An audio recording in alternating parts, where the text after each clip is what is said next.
And good afternoon, everybody, and welcome to Mpnfl Footy, our coverage of the Mornington Peninsula Football Netball League for season 2022. We can report the sun is out at Greg Beck Oval here in, Frankston South. We are this afternoon for this big clash between the home side, the Frankston Bombers, and from just up the road, around the other side of the mountain, Mount Eliza. Should be a great clash this afternoon. We'll keep you up to date with all the scores in DIV1, the other two games that are being played today, and also in DIV2. But to call all the action, it's good afternoon to AJ King and Michael Voss. Thanks for that, Craigo. Good afternoon, listeners. It's a great day, Vossi. It's absolutely chalk and cheese from last weekend. Absolute cracker of a day, considering we're smack bang in the middle of June, and no, really nice day. Not too cold at the moment, and we're here live for a massive game. And I was talking to Steve Brattle before the game, and he was saying it. He mentioned it, not me. It's the old 8-point game. He's one of those believers as well, because the winner will go second tonight. The loser will be back in the pack, if you like. But only the 3 games today, and a full round of Division 2 matches, of which there's some massive games there. Between the 2nd and 7th, every side plays each other. So 2nd through to 7th, you got, I think, 4th playing 5th, you got 3rd playing 6th, and 2nd playing 7th. Yeah. Did you rehearse that one on the way in, Vossi? Well, the only one that's not playing out of the top 7 are playing against one of the other decent side. Is Langwarrin are playing Hastings, who are about 9th or 10th on the ladder. Yeah, you're right. I spoke to Jay Smith, the president of Frankston Bombers, before also, and he mentioned it as a 8-point game also, and it's a cracking atmosphere here at Greg Beck Oval. Obviously, the Ladies' Day is in full swing inside, Vossi, and the sun's out, and as you mentioned, two sides that could potentially either go into second or go back into the pack after today's results.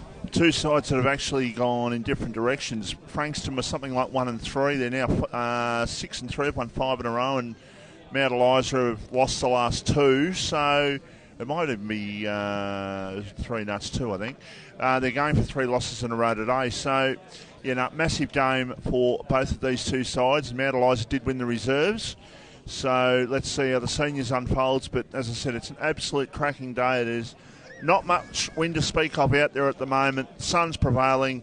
A magnificent day for football. And good to have you back today, Craigo. Yes, sorry I wasn't able to join you at Dramana last week, but I did catch a little bit of the vision towards the end of the game. And, I thought you were going to say catch the spicy flu.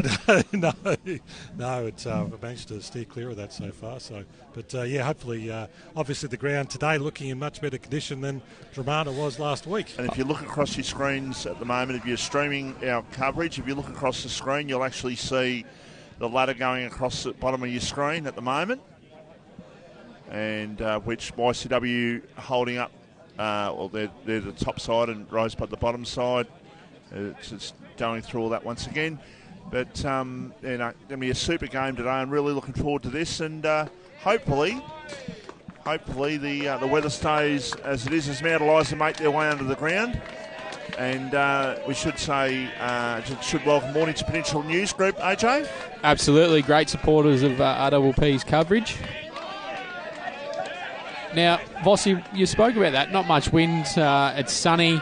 The oval's in pristine condition. Is it opposite day here or something? Usually, back in time, you'd rock up to the Frankston Bombers home ground, and it was full of mud.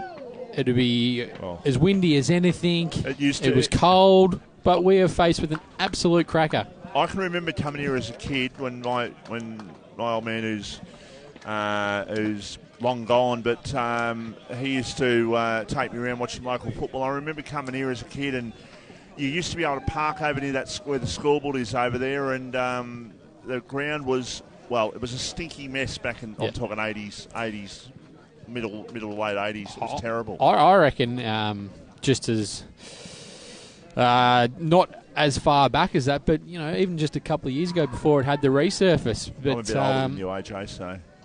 Yeah, that's all right, but you used to come here as a junior and you'd play under 18s. You'd have to go home and have a shower and you'd have to put Dettol on your cuts. Yeah. That's what you'd literally have to do that because that's how bad the ground condition was. Oh, look, you've got to hand it, boys, to the curators of all the grounds around the league. They're all pretty good decks these days. So, absolutely. Umpires have entered the arena as we speak, so we're not too far away from a start time, about 8 or 9 minutes. But, Vossi, let's have a chat about today's game. Frankston Bombers obviously playing at home. They've won 6 in a row. Jared Grant's been on fire, same as Khan Haratuku. Who's going to stop him today? In Haratuku, that is. Well, I think you're going to have to find that Mount Eliza is just going to have to step up and just follow where he actually goes, because he's one that, with Harry Pryor playing, you'd find that Khan Haratuku will play in the forward line. So they've got the double prong attack up there. So then it comes down, if they're both playing in the forward line, him and Jared Grant, then you'd probably find that the Mount Eliza midfield are going to have to put the pressure on the Frankston midfielders. So they're going to have to put more time into someone like Alex Harnett, I would have thought. We saw Will Antoni that did a great job on him when he was playing at centre-half forward last time, but he's not in the starting side for Mount Eliza today. Is that something that concerns you? Well, considering the weather should suit the big fellas out there, he should be able to mark the ball, and he's got a fair bit of size about him. So, yeah, look, it is a concern. And we know how good of a player Shane Tennant is, but he likes to sag off his opponents and take the intercept mark. So would you have gone to him today and asked for him to play a lockdown role? That's not Shane Tennant's job, is it?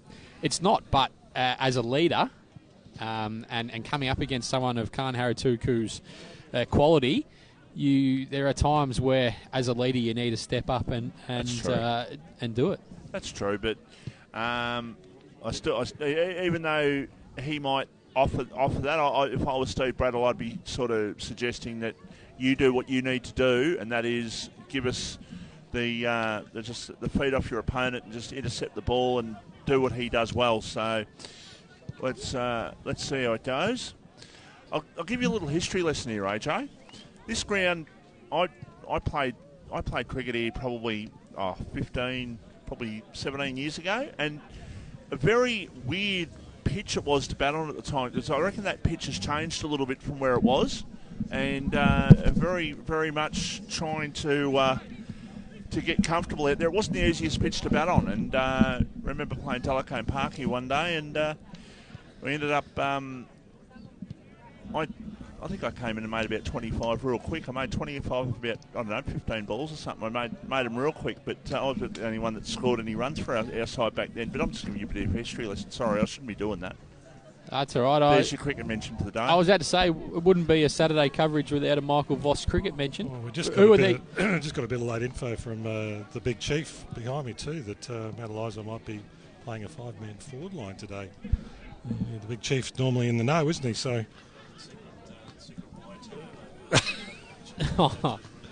Tell you what, boys, just watching the Mount Eliza side walk past us after their initial warm-up, they're a very young side, aren't they? Yeah, they are. And we mentioned that Will Antoni's not playing, but also Nathan Scaglarini not playing today, Vossi. That's massive, and it's probably fair to say his mum's probably not going to be around watching either. So she was very happy with the way Skaggs was going earlier in the season when we saw Mount Eliza a couple of times, and so.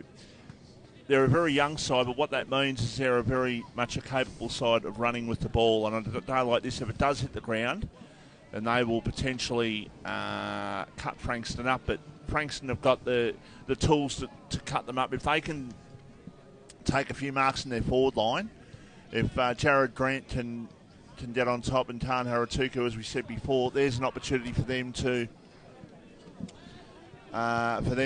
get their job done. And for Mount Eliza, probably they need the ball on the ground. And Finlay Bain, of course, has had a fantastic year so far. We mentioned that Skaggs isn't playing, but Mason DeWitt in for Mount Eliza today, so that's a big inclusion. Bailey Welsh also playing, not on Frankston Dolphins duty. So they've lost a couple, but they've also brought in a couple of sensational players.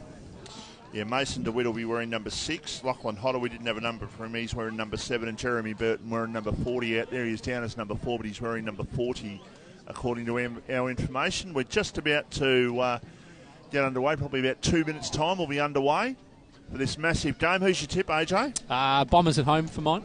I agree. Big Chiefs switching to Mount Eliza. And boys and Vossi, this was our last game, last venue we were at last year, before the last lockdown last year. Pretty much, yeah. And I remember it being a pretty cold day towards the end. So, well, it's not often that it's warm here, Crago, that's for sure. Yeah, called the game with Ollie. That's right, yeah. Last year. That's right, yes, we did. It was great to have a chat to Bo Muston during the week also. Vossi? Yeah, and what did he have to say for himself? Obviously, we spoke about his decision to step down at the end of the year as senior coach. But, he was full of praise for the boys after their slow start.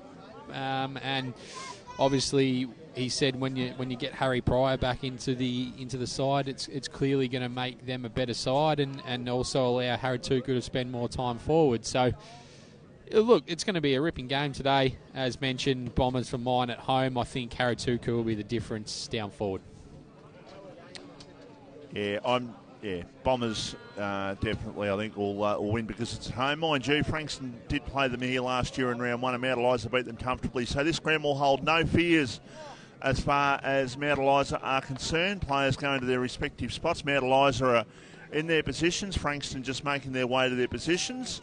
And have we got an early score update in the AFL, Crago? We got Port Adelaide playing Sydney.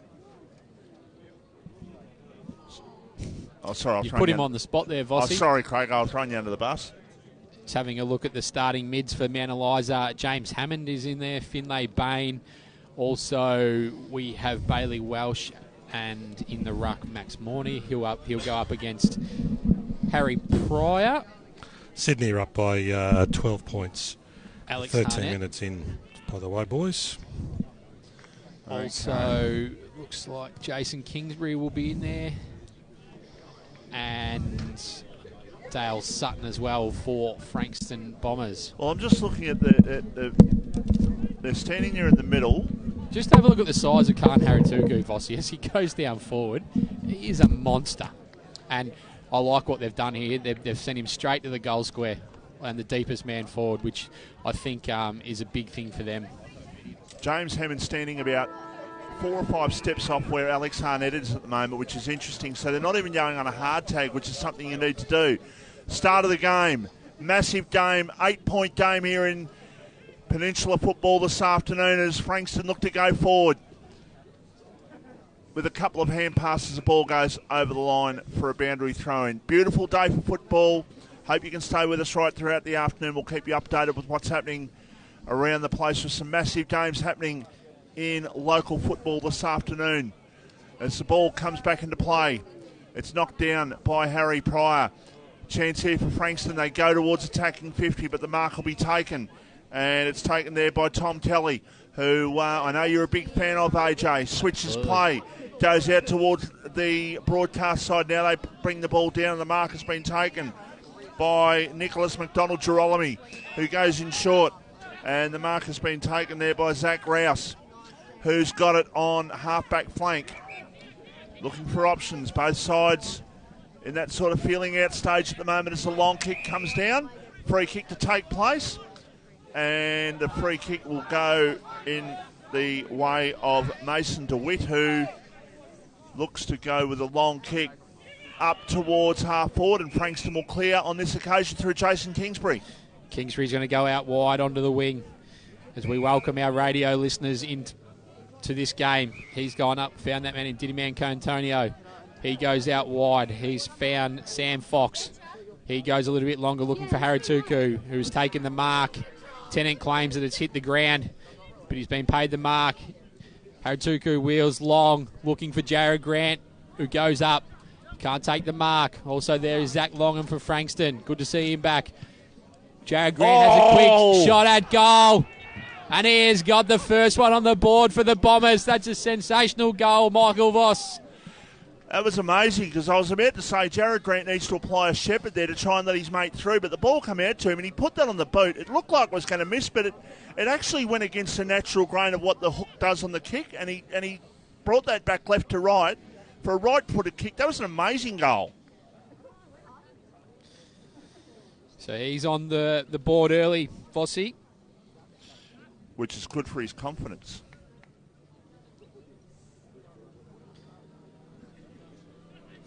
Once again, the good thing for Frankston Bombers is Harry Pryor is on top early in the first couple of contests in the ruck. He's going to go up against Max Morney in the centre. He gets a tap out there, Harry Pryor, down to Sutton. Sutton feeds a handball out to the wing. Bailey Welsh. He goes into the middle, looking for Burton. It's spoiled away. No free kick coming there, and we'll get a ball up at centre half forward for Frankston Bombers. Easy hit out to Harry Pryor. Ball's come to ground. Sutton. Handball inside forward 50. Quick kick from Kingsbury. He goes deep looking for Haratuku in a one-on-one. Can't find him. Ball comes to ground. Jared Grant is hovering around there once again, but the ball comes out and we'll get another throw in inside the forward 50 of Frankston Bombers.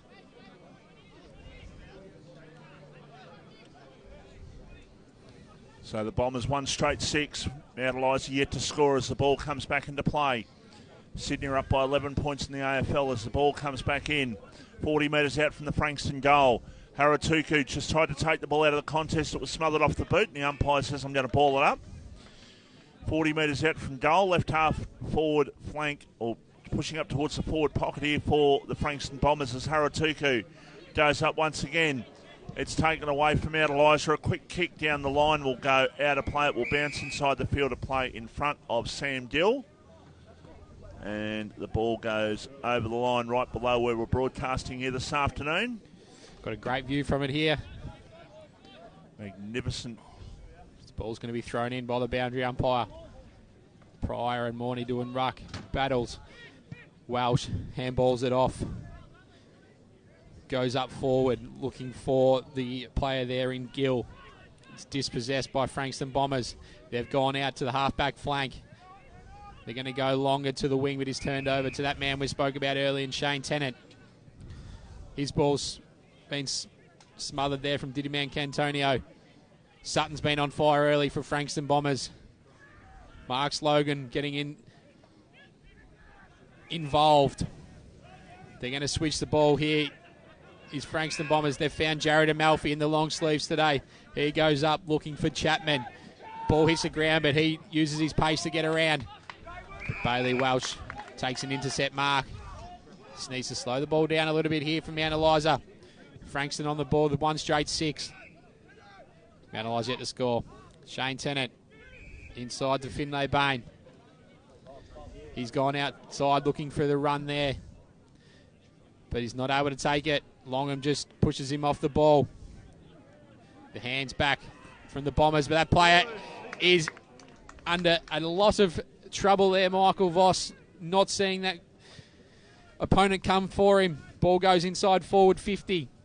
Over the back, Phillips. He gets boot on ball, and he's kicked the first there for Mount Eliza. So it's all tied up here. Nearly 5 minutes gone on the Premier Traditional Home scoreboard. 1 straight 6 each. Batcherworld and Mornington match of the day at Greg Beck Oval here in Baxter. Yeah, we're live there thanks to Batcherworld of Mornington, and a good start by both sides, getting a goal on the board inside the first 6 minutes. It was that turnover resulted with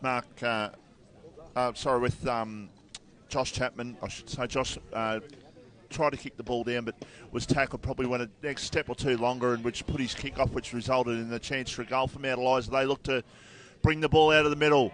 Now here's a long kick, not a great looking kick. It's going to be picked up there for Frankston. They're under a bit of pressure in defence.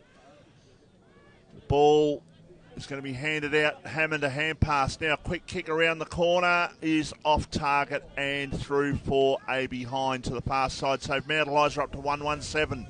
Frankston Bombers are 1 straight 6. Jared Amalfi going to do the kicking in duties for Frankston Bombers today.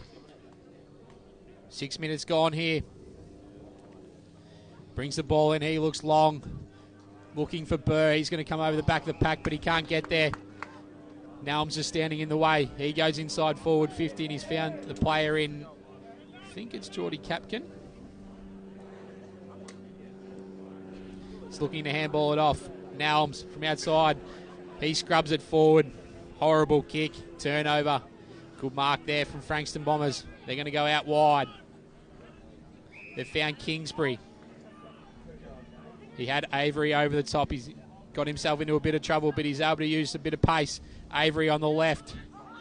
Harry Pryor trying to get it off the ground. Sam Fox goes inside in the middle of the ground. He's turned the ball over. Finlay Bain, he's had a hot start. Hands balls it off to Jeremy Burton. Running past is that man who's been in great form, Tom Kelly. He goes inside forward 50. Ball just trickles out. We'll get a throw in deep in the Mount Eliza forward 50 here. Mount Eliza 1-1-7. Frankston 1 straight 6. 7.5 minutes. Premier Traditional Home scoreboard. So right forward pocket. Mount Eliza deep into attack. The Toilets forward pocket up there. Or the Sages right into the ground, whichever way you want to call it. People know people know when I say the Toilets where we are here. If you've been to this ground, that's for sure. Mount Eliza looking to try and get something out of the contest. In fact, there's a free kick out of the ruck contest. It's going to go to Sam Dill, who'll have a shot from about 40 metres out from goal. He is on a fair bit of an angle. He's probably about 5 or so metres inside the boundary, but he is going to have a shot. He probably kicked from just under that, probably kicked from about 35. He has a shot, and he puts it through.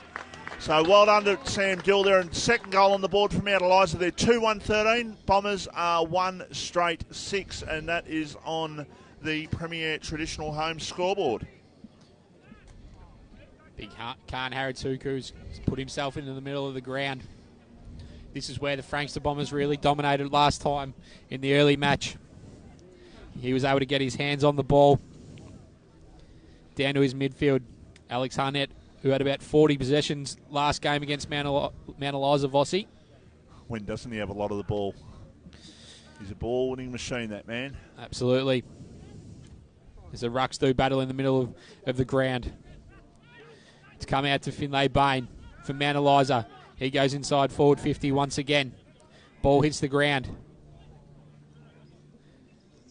Player there for Frankston Bombers just jumped on the ball. Going to get a stoppage just inside the forward 50, the Mount Eliza end of the ground. Haratuku and Rouse doing battle in the ruck. Haratuku gets a quick handball out to Jared Amalfi. He breaks through the stoppage, goes long. He was looking there for block. Player there in McMillan overran the footy. Solid tackle, Sam Fox, and we'll get another ball up right on the wing here at Greg Beck Oval. Yeah, true centre wing. Mount Eliza have certainly settled after that great goal by Jared Grant to start things off. It's Mounties up by 7 points. That's only umpire calls for another ball up. Still on centre wing here. As the ball is thrown up, knocked down for Mount Eliza. Good tackle applied there to take his opponent out of play there by Sam Fox, and the ball is over once again on centre wing. Ball ready to be thrown back into play. Right in front of the club rooms, the canteen area here at Greg Beck Oval. Good crowd in attendance this afternoon and pretty good weather for a winter's day. Good tackle applied. Holding the ball says the umpire. Free kick to Sam Pickus, who will look to go forward here from centre wing. He looks to go with a short kick. And you could argue that probably wasn't enough distance, but nevertheless, it was a mark paid, and now a short pass in the mark taken by Tan Haratuku, who gets there and goes long with a kick towards Jared Grant. Couldn't take the mark. Ball on the ground.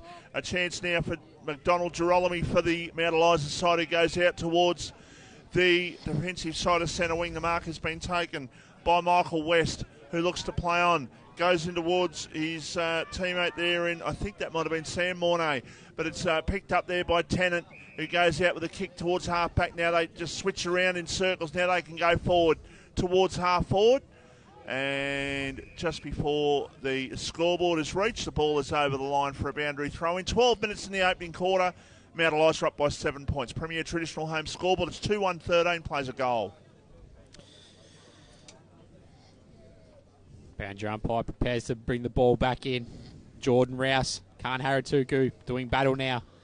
The second ruck's having a go at it. Haratuku with a decisive hit out. But no players can break through the stoppage there. Get a second contest between these two here. Haratuku easily one down. But play there in Bailey Cole was able to get the clearance. Finlay Bain gets a quick handball. Amalfi tried to lay a tackle. They're going inside forward 50 once again. Mount Eliza. Great pick up there. Great tackle from Jared Amalfi from behind. Ball on the ground. Tom Kelly for Mount Eliza doing the tackling there. And we'll get another stoppage. About 30 metres out from the Mount Eliza goal here. Haratuku looking for Amalfi. Harrison Scott's over it. Also is Mitch Charles. Mason DeWitt with a sweeping handball. Little kick in that misses the target. Bit sloppy from Mount Eliza there. Sam Drake coming out from fullback. He goes long. Up to the wing. Jackson Burr was the player. Tom Kelly from Mount Eliza on his left. Little scrubber, but it works. Finlay Bain, he must be up to nearly 10 already. And a great intercept mark from Jared Amalfi, who just says, let's slow it down, boys. So the importance of this game cannot be underestimated today. Mount Eliza have got a trip to Palm Beach next week, and Frankston are at home to Sorrento next week. And then the Bombers have got a game after that against YCW. Ready will play Mount Eliza. So you could argue Mount Eliza have got the slightly easier draw, but the Bombers no easy game for them in the next 3 weeks. But they navigated their way through the first 3 or 4 rounds this year. And then after that, they put on the pressure, and they're sitting third on the ladder at the moment. Mount Eliza are going to go forward. Finlay Bain's got another one.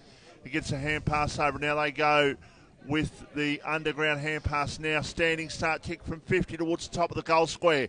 No mark taken. Ball on the ground. And the umpire says, I'm going to ball it up. Ryan Marks Logan was disappointed with his attempt there, Vossi. The man they affectionately call Rowdy because he's so quiet. He is. You don't get much out of him, but he lets his football do the talking. He's a very good player at that. Quick kick by Frankston out towards Grant on half back. They go forward here, Mount Eliza towards centre half forward, looking to try and chuck the ball in the boot. Now the ball goes over the top of the Frankston player on that occasion. The ball goes over the line. And it's on half 40 from Mount Eliza, who lead by 7 points. And we've played 15 minutes in the opening quarter. Vossi, when Haratuku goes into the ruck, there's a clear winning advantage for him with his size and strength. But my concern is that Jared Grant's now having to compete on a 2v1, especially with Shane Tennant. Tennant's marked 2 or 3 times already on the wing. And is it worth just swapping Harry Pryor and playing as the deeper forward in that way so Pryor can create a contest? Well, I'm a massive fan, as you I'm sure know, in regards to having ruckman play off the forward pocket or full forward as opposed to going off the ground and having a rest. So why not? Ball comes to the back for Jackson Burr, but it also trickles out off his boot, just where Bo Musson is looking to guide his team with his suggestions there. Ball thrown in. Pryor doing the ruck work now for Frankston. He gets a decisive hit out. Ball comes over the top to Bailey Welsh. He's gone inside forward 50 looking for a target there in Fraser Phillips. He's not able to take it against 2. Ball's just on the ground now. We'll get another stoppage. Right in front of the toilets, Vossi, that you were talking about early. Well, I won't say they're an institution, but if you've been to this ground, you know where they are. Pryor and Hammond.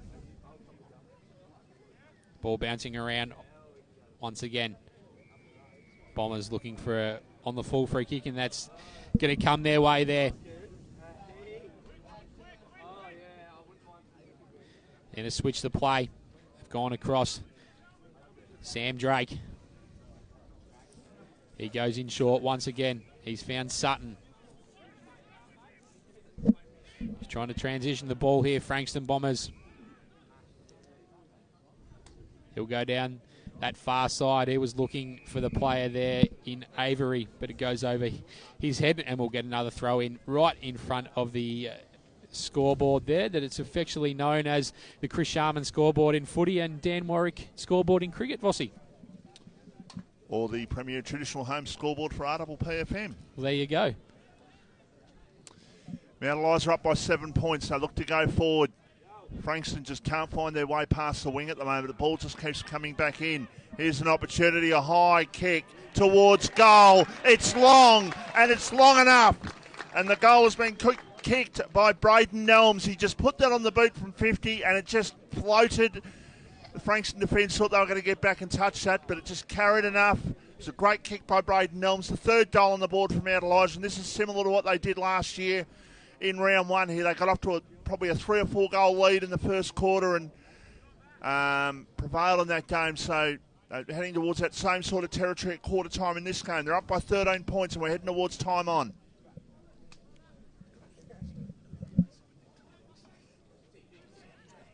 Oh, okay. Some info there from Suss. His dad is it Suss? Is coaching? Oh, he's coaching the under 17 rep side, is he? So ball hits the ground, falls into the lap of Alex Harnett. Going backwards here to Chapman through the Bombers. They're going to go inside forward 50, looking for Haratuku. That's great hands from Big Khan Haratuku, taking a big contested mark. He'll go back and line up for Frankston's second of the day. Zach Grouse is a pretty big body, but look, Khan Haratuku, he's got the big arms there, whereas Zach Grouse doesn't seem to have I suppose, the body size, if you like, of Khan Haratuku, and he's definitely, as he misses that one from 15 metres, they're more worried when Khan Haratuku's down there. So if I was Bo Muston, send him down there, keep him down there. Yeah, you're right, but although Jared Grant has kicked the most goals in the competition so far, so I guess the obvious thing you've got to ask about that is how many of those had Khan Haratuku beside him to help him out? Because I think you'll find Jared Grant would, if Jared Grant had a say in it, I'm sure he'd say, play Khan next to me. Yeah, exactly, but you can do that with Harry Pryor just to... True. For 5 minutes, even just to get Khan Haratuku into the game. As Tom Kelly brings the ball in, he goes up the middle of the ground. That's a chiseler. He's found Harrison Scott there. He's got it on to Bailey Welsh. He gets the afterburners on. He goes inside forward 50, looking for a mark there. But overrunning it was Sam Drake. Ball on the ground. He's able to play it forward. He's under a bit of trouble here now. But the umpire says, give it at me. And we'll have another stoppage inside the Mount Eliza forward 50. That was a great transition, Michael Voss. That was fantastic. Just straight down the middle and then just kept it going forward, and 2 kicks and they're all of a sudden down in their forward line. So they're playing really well at the moment, though. The Red Leagues, after having a couple of bad weeks, have had the week off and they seem refreshed by it, at least at this stage, as they look to go back inside once again towards the top of the goal square. The Mount Eliza forwards just getting the ball in there, but they just can't quite finish off at the moment. Short pass, and the mark has been taken. It's been taken by Seth Harris, who's got it. Left back pocket. He switches play across the face of goal. Goes out towards goes out towards the right back pocket. In fact, the mark has been taken there for Frankston. Or is it out of bounds? What's happened here? It was out of bounds in the full. It was out in the full, in fact. So Mount Eliza are going to end up having a shot here, AJ. Just need to go back and steady. Do Mount Eliza. Shot on goal. Goes across the face. Big Harry Pryor just hits it through the behind post there. What a Mount Eliza 3-2-20. Frankston 1-1-7. A few sides have got the bye today. What a Sereno up to today? Sure, a fair few of them are playing golf, I reckon. Big Big golfers down there, Fossey. Would they be here today watching this game? I would absolutely say no, they wouldn't be. So they'll just catch up with it on social media later on? don't think it. Well, they play Frankston next week. I'm sure Lee might check in a bit, but knowing a fair few of them, I think they'll be doing what they do best, playing golf, heading out, I reckon. Fair enough. Now, Frankston looking to go forward. Couple of hand passes, ends up backwards, and now long kick towards centre half forward, and out-pointed in the mark contest there was Zach Lonergan. The mark has been taken. They can play on him. Braden Nelms, who's kicked the goal, he gets around 2 tackles. Now he goes with not the greatest of kicks, but it ends up with guess who? Finlay Bain. He is absolutely having a ball at the moment. A run to half forward, Mount Eliza. They go in towards the pocket. They've got the loose man created if the ball sits. Hand pass over the top. Another one over the top. Look to go off the ground. Sam Dill, a snap at goal is a goal. So all's well that ends well for the Red Leagues, and they're up by 19 points, and they are looking the goods at the moment. 4-2-26, Bombers 1-1-7. We mentioned at the start of the game that if Mount Eliza's run from half back was on, that they're going to really trouble Frankston Bombers, and they've done so far. Crago, let's head to you for a few scores around the ground. Yeah, just a couple of scores through. Bond Beach 2-6-18, Aspendale 1-6. And the only other score we've got through is in Div 2, and Langwarrin a 1-6-12 to Hastings 1 behind. And quickly in the AFL, that first game being played today, Port Adelaide back in front, 4-3-27 to the Sydney Swans 3-1-19. Max Morney, Harry Pryor about to do battle in the middle of Greg Beck Oval. Ball thrown up. Easy hit out to Pryor there, Kingsbury. Frankston Bombers go forward. Jared Grant comes from behind. Shane Tennant, Finlay Bain. Geordie Capkin on his left. That's dropping the ball against Fraser Phillips. Good tackle to Alex Harnett, but he looks like he's hurt himself a little bit there, Michael Voss. Maybe he has. Just a quick question about Finlay Bain. They're going to throw it in now, sorry. He's obviously right up there in the possession tally for the year, and would it be as simple to say, now, you're hard to read what the umpires are saying, or what they're doing or how they're voting, but would you say that he's probably in front in the BNF at the moment? He'd be close. You'd have to be, but then you look at it, Scagliarini's had a great year, so is he taking votes off him? But, it's interesting who would be in front. It's balls up inside the forward 50 for Frankston Bombers. Little scrubby kick from Jared Grant. Man, Eliza are just going to rush it through McDonald Duralami there. I know there was one, it'd be a while ago now. Guy from Rye won it, and he didn't do much at all. And Scott Beale will be able to tell us his name. And Beale, if you listen, Jay tell Bruno. us.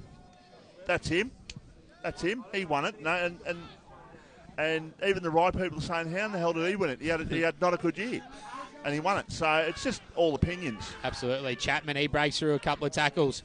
He wants to get back on his right. He's found Diddy Mancantonio there, just on the wing, on the close side here. Goes up looking for Haratuku, puts one hand up. Ball on the ground, Shane Tennant, lays a tackle. Stoppage inside the forward 50 for Frankston Bombers.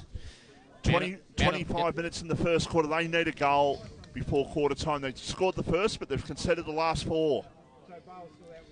So an opportunity for a quick kick towards a one-on-one contest at the top of the goal square.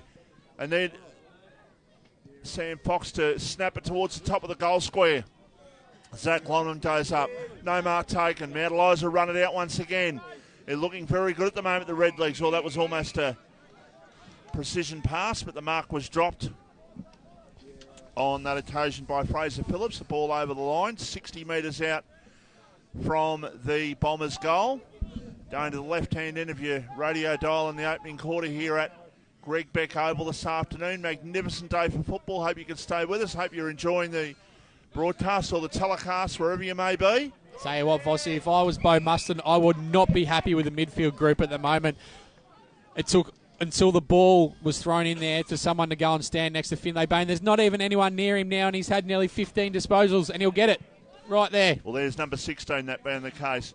Finlay Bain goes with a quick toe poke kick down towards the centre wing. It's going to be picked up here. They just seem to be doing as they please at the moment. You cannot let Finlay Bain, Bailey Welsh, Braden Nelms left alone at a stoppage. And whereas, if you look on the other side of the ledger, where is Alex Arnett? He has not we haven't seen much of him so far. Now, is he actually on the ground? Because I can't actually see him out there at the moment. Is he actually out there, AJ? Because I'm telling you, he's done nothing so far. He's been quiet to start. Might be just having a relax at the moment. Vossi, ball thrown in. Pryor getting an easy hit out there, and he gets a kick forward on the left. Right there to that man, Shane Tennant. He puts his body on the line. Tom Kelly, the old Matt Suckling sort of look-alike player there. Tell you what, Tom Kelly looking up close. He's got a fair bit of Bailey Fritsch about him, Vossi. On the left, the Buffon. Tell you what, they do run with a few interesting hairstyles here, and even I'm just looking out there at who's wearing 42 for the Bombers here? Jackson Burr. That's a fantastic mullet, isn't it? Oh, that's just top class. Priceless. As he gets the ball there, he saw Shane Tennant coming. He disposed of it quickly. Tennant just goes back and gets the footy. He breaks away from half back, goes up to the wing. It's a great mark there from Jasper O'Neill. He gets the ball going quickly. Gill, that man again, Finlay Bain. He's been on fire. Bailey Cole, inside forward 50. Shot at goal. And it goes through for a behind. This is getting in some serious trouble for the midfield here for Frankston Bombers. Vossi, when we can't take stats, we can't do everything, but Finlay Bain had to have had at least 16 touches this quarter. He has absolutely been dominant. He has been very much the best player on the ground, no doubt about it, at the moment. So Beau Muskin's got a bit of work to do at quarter time, because at quarter time in the match of the day, it is a 19-point lead to Mount Eliza. 4-3-27. They're in front of the Bombers 1-2-8. You're listening and watching RPPFM.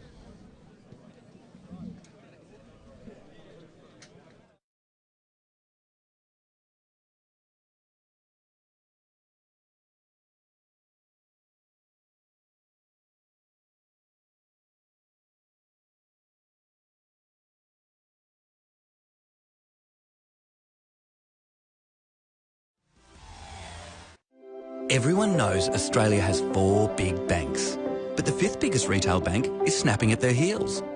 It's a bank that's been around for over 160 years, can be found in over 500 locations nationwide, looks after over 1.8 million customers, and is regularly voted one of the most trusted brands out of all the thousands of brands in Australia. Who is this fantastic number 5? Yep, it's Bendigo Bank. The better big bank. More and more people with a taste for quality are shopping at Eliza Meats. Kevin and his lean team pride themselves on the finest cuts, from juicy steaks and roasts to high-grade mince and sausages. And Eliza Meats are the gourmet specialists. Inquire about Eliza Meats Spitfire. Phone 9787 4473 for a mouth-watering meal fit for a king. It's all at Eliza Meats. See our sponsor Kevin at Eliza Meats, 112B Mount Eliza Way, a station sponsor. Need your property painted, but you don't want to just trust any painter with your asset? Give Wow Factor Painting Solutions a call. We're based on the Mornington Peninsula and specialise in high-quality painting solutions. We are proud members of the Master Painters Victoria and the Dulux Accredited Program. For a free quotation, visit wowfactorps.com.au or call 0475 448 285. Wow Factor Painting Solutions, a station sponsor. Battery World now open in Mornington. We know batteries. We know our 75 D23Ls from our DIN 65 LHs. And we know which is best for you. We have the range and a spark no one else can match, because we live and breathe batteries. Those beautiful boxes and cylinders that power our lives and our passions. That's why we're the batteryologists. We're Battery World. Battery World Shop 1, 43 Mornington Tyre Road, Mornington. At SJS Accounting Strategies in Mornington, our mission is a simple one: to make running your business easier. to get money-related challenges out of the way so you can focus on growing your business. It doesn't matter which business sector you're from, our commitment to helping you grow will be exactly the same. Why? Because our team loves helping businesses achieve their goals. Contact SJS Accounting on 5975 0488 or visit www.sjsaccountingstrategies.com.au. A station sponsor. Dreaming of a cold beer poured straight from the tap? Tar Barrel Brewery and Distillery, located on Watt Road in Mornington, is open Wednesday to Sunday, offering craft beers and spirits produced on site, with local wines and cocktails also available. Come down and enjoy one of their famous wood-fired pizzas in the beer garden. A local taste experience. Tar Barrel Brewery and Distillery, the spirit of local. tarbarrel.com.au, a station sponsor. Here at Bridgestone Select, it's our job to keep you moving with the right advice, a great range of products and service you can count on. So when it comes to tyres, when it comes to auto care, come to Bridgestone Select for service that moves you.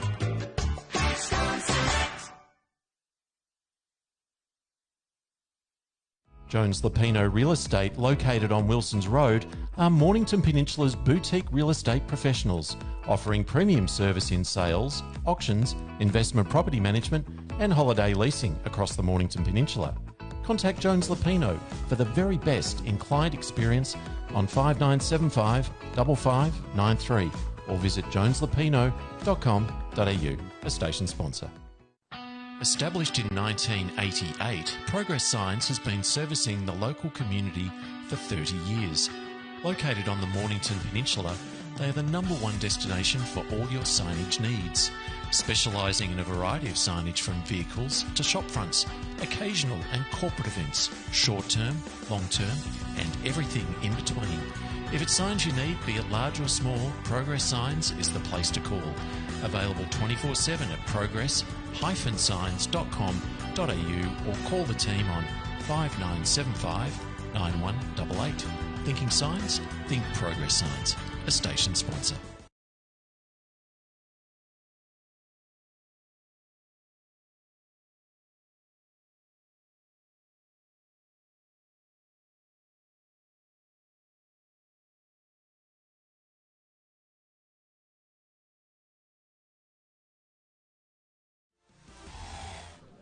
And welcome back to Greg Beck Oval here at the Baxter Reserve.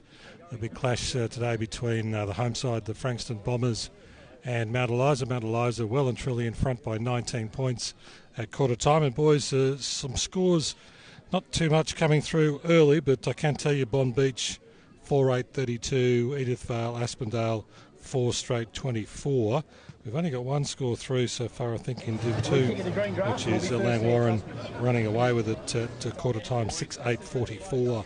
Hastings one behind. I'll just check in. A couple more in Kroger if you want them. Yeah, I was just going to say, I think I've got a score through from. No, I haven't got a Frankston YCW score unless you've got one through. No, I'll tell you what I do have. Pearcedale are in front by 17 points against Chelsea. Big Chiefs not going to be too happy, AJ. Mornington are 8 points behind in the game against Creek Point. Are they going to break their duck today, Vossi? Well, they could very well. Langwarren up by 37 points against Hastings, and Somerville up by 24 points against Coringal, and Seaford with the early score against Devon Meadows. And I'll just Creek Point are 8 points in front, Big Chief. Cribby against Mornington, yeah, 4-3 to 3-1.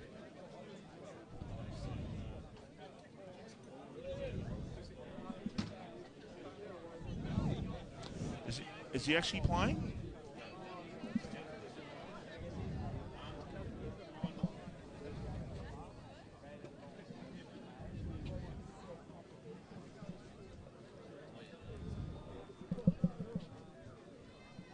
Just quickly, boys, in the AFL, Port Adelaide 5-3-33, Sydney Swans 5-1-31. And I was actually at the ground at Port Adelaide. Vossi, remember when Buddy kicked that magnificent running goal there a few years ago? I think it was a Friday night game or a Thursday night game. Yeah. A crowd, the Cyrus were sitting with some Swan supporters who erupted, but that was a great goal that night at the Adelaide Oval. Siren sounds for the start of the second quarter here. Ball thrown up. Harry Pryor starting where he left off. Ball driven inside forward 50. There's Khan Haratuku. Drop the mark. Can't get clear of Shane Tennant. Getting another stoppage inside the forward 50. It was Sutton getting the clearance. Mason DeWitt by hand. Quick kick outside of the defensive 50 from Mount Eliza. It's a great lead there from Lockie Hodder. He's got the footy on the back flank. Mount Eliza, he looks up towards the wing. Tom Kelly was his target. Pickers there for Frankston Bombers. Harry Pryor goes on his left, looking for a mark. It's taken there for Mount Eliza. They've gone in and they've found James Hammond. He goes by hand to Kelly. Over the top, looking for Harrison Scott. Needs to get the ball over the top. Great work from Sam Drake. Although Mount Eliza are out here, if they can get past this one. Good tackle again for Sam Drake. He's battled really well for Frankston Bombers. We'll get a stoppage just outside the forward 50 for Mount Eliza here. Harrison Scott, bit worse for wear. First goal crucial in this second quarter as far as the Bombers are concerned. They scored the first goal of the game but haven't scored one since. Mount Eliza with the last four. They've got a free kick here through Harrison Pryor at half back. So they're looking to go in short. Haven't been as clean and pinpoint as what Mount Eliza have been with the ball so far. They look to go forward with a long kick down towards half forward. And guess who? The man who does that for a living every day of the week, Shane Tennant, just floats across and says, I'll grab that one. Where is his opponent? Who is his opponent? That's what I'd like to be asking if I was the coach of Frankston right now. Yeah, two questions that Bo must find the answer to. Yeah, is who's on Finlay Bain and who's should be standing next to Shane Tennant. Amalfi, hands off the ground. Ball falls with Sutton. He goes looking for Chapman. Tries to keep the ball in. Not able to do so. We'll get a throw in. Well, look where on the Shane far Tennant side. is. And look, there's no one going, well, no, Khan Haratuku certainly not, and Zach Lonman certainly not. There's no one going near him. They'll be playing one extra up the ground, Vossi. So ball thrown back into play. Mount Eliza into attack. Quick kick out of defence. Was touched off the boot. The umpire called play on, so ball is knocked down and Mount Eliza looking to bring the ball back in. But it's going to be picked up there on that occasion. And they can clear on this way down the centre wing towards half forward, not to be. The ball is going to be picked up now by McDonald Girolami, who's going to get a free kick for too high. Fossey, just to answer your question about Alex Harnett, if you see him in the middle of the ground there, he's got his elbow strapped and he's just holding it there. It's just look at him go through the middle there. His left arm is just no good. It's just hanging there. Yeah. So I think he'll be in a fair bit of trouble for the rest of the day. Ball goes out to the far wing, falls in the lap of Chapman. He goes long. Looking for Longham, but that man there in Shane Tennant is able to come across and spoil the ball. He's been fantastic once again for Mount Eliza. They're going to win a free kick. They go quickly. Looking for Finlay Bain. He drops a mark, but he just gets around his opponent too easily. He goes looking up to centre half forward, and he's found Jeremy Burton. He gets the handball off. Back to Finlay Bain. He goes on his left. That's a great kick out in front. And Mount Eliza will go back. In the form of Jordan Rouse, I think it is there for Mount Eliza. He just needs to go back. Not much of an angle. He's right next to the cricket pitch. They'll be going for goal number 5. But the way that Alex Harnett is holding his arm, Vossi, I think his day might be pretty limited. Shot on goal. Just drifts late. Goes through for a behind. Mount Eliza 4-4-28. Bombers 1-2-8. Bombers coming off a 5-game winning streak into this game. Mount Eliza off a 2-game losing streak. So both sides coming in with a contrast of form as the long kick comes out towards the half back line. It's taken by Harry Pryor, who's got it. He now plays on with a low kick. It's going to be cut off there by the player in Lachlan Hodder it was. Now they can come back forward. Finlay Bain, again, no one near him. Kick towards half forward. No mark taken. They can still go forward here with a quick kick towards the player in Burton. It was now a quick kick around the corner towards the forward pocket. It will go towards the line and goes over in front of Harrison Scott there for a boundary throw-in. We know how tough Alex Harnett is, Vossi, but he had the chance to impact the contest out here, but he's clearly favouring his left arm. So, yeah, look, I reckon he'll give it, 5 or 10 minutes. But if he can't do what he usually does, and he's more of a, not a hindrance, but a bit of a liability, then he'll probably need to come off. Yeah, no, look, he's having no impact on the He doesn't want to go in and get the footy at the moment. Well, if he's got some sort of injury there, you could certainly tell why. The left shoulder's definitely hanging lower. There's clearly an issue there. If you watch there, he won't even push off with the left. He's just sort of running around at the moment. Ball goes up to the wing. That's a great ball from Thomas Kelly, and that's why he's in my half-season team of the year. So is this man, Finlay Bain. He goes out, puts it in front of Jordan Rouse, and he'll go back. Once again, Vossi, a couple of questions need to be asked. No one's gone to Finlay Bain, even though he's probably had 20, and Shane Tennant is continuing to do what he wants to do. Well, the equivalent for Frankston at the moment is they're playing with 15, because they don't know who's on Shane Tennant, they don't know who's on Finlay Bain, and Alex Arnett's injured. And that's a goal to Jordan Rouse. Mount Eliza get their 5th of the day. 5-4-34. Frankston Bombers 1-2-8. Premier Traditional Home scoreboard. 6.5 minutes gone here in the second quarter. Yeah, no, they're looking strong here, Mount Eliza. And we know how hard Alex Harnett is at the footy, but he's clearly in a fair bit of pain there, and we can see him just going through the middle, and that left arm is just hanging there. He doesn't want to pick it up. I'm wondering, gentlemen, if that collision on the far side of the oval where the ball went out of bounds and that player went into the fence, whether that was where he did it.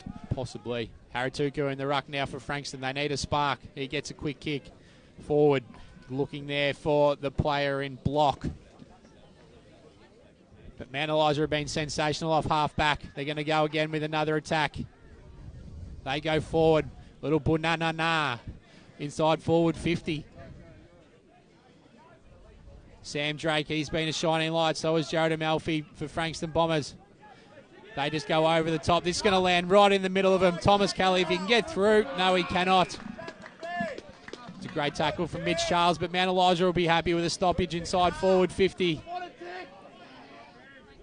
Ball's thrown up. Players just leave it. Sam Fox, quick clearing kick. That's a big spot from Diddy Mancantonio. Mason DeWitt, he goes long. But Sam Drake, he's standing in the goal square there. And takes a saving mark for Frankston Bombers. He's going to go in short. They've got the ball up to Diddy Mancantonio. Inside the forward 50 for Mount Eliza still though. He's called to play on.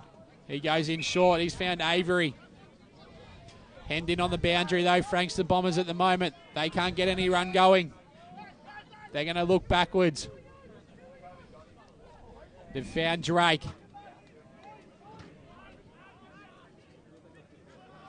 It's great work from Gill there, just not allowing Amalfi free. They're very stagnant, Frankston Bombers. Ball over the back. Sweeping handball looking for Cole. He just overruns the footy, but he gets it back. And he's called and will receive a free kick for legging there, just outside the centre square. Half forward for Mount Eliza.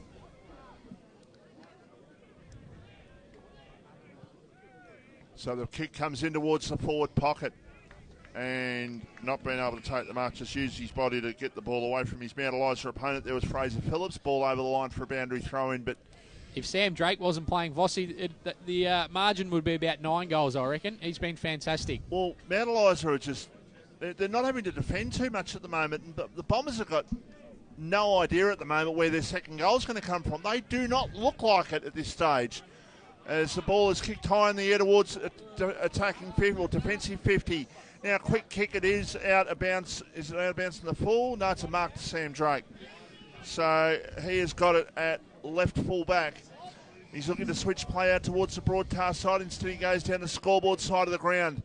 That's a poor kick. They just cannot exit their defensive 50 at the moment, Vossi. They've got all the answers, Mount Eliza, and seemingly Mount Eliza match up very well against this Frankston side. And with Alex Harnett struggling at the moment, it's a real opportunity for Mount Eliza to extend that lead even further, you would think, at this stage. Ball picked up. From DeWitt. Round one, left foot kick, floats it, and it's out of bounds on the full. So he did all the hard work, but he couldn't quite finish it off. There's no pressure on the ball carriers for Mount Eliza at the moment, guys. Absolutely none. Bo Muston would be extremely disappointed with how they're playing at home at the moment. Hard player himself. There's just been no contest inside. As the Bombers look to exit their defensive 50, they've done so. They're going in short, but they're going to turn the ball over. That's a horrendous kick. They were looking for Jared Amalfi. Harrison Scott's got it there. He'll go long, looking for Fraser Phillips, but that's going to drop short. And Frankston will be able to rebound once again. They're going to find Sam Fox. True centre-half back position here. He's told to play on. He hasn't got much. Puts it out in front of Longham. Amalfi running through. Burton was able to just stop him in his tracks. And that will be holding the ball against the player there in Sam Morney.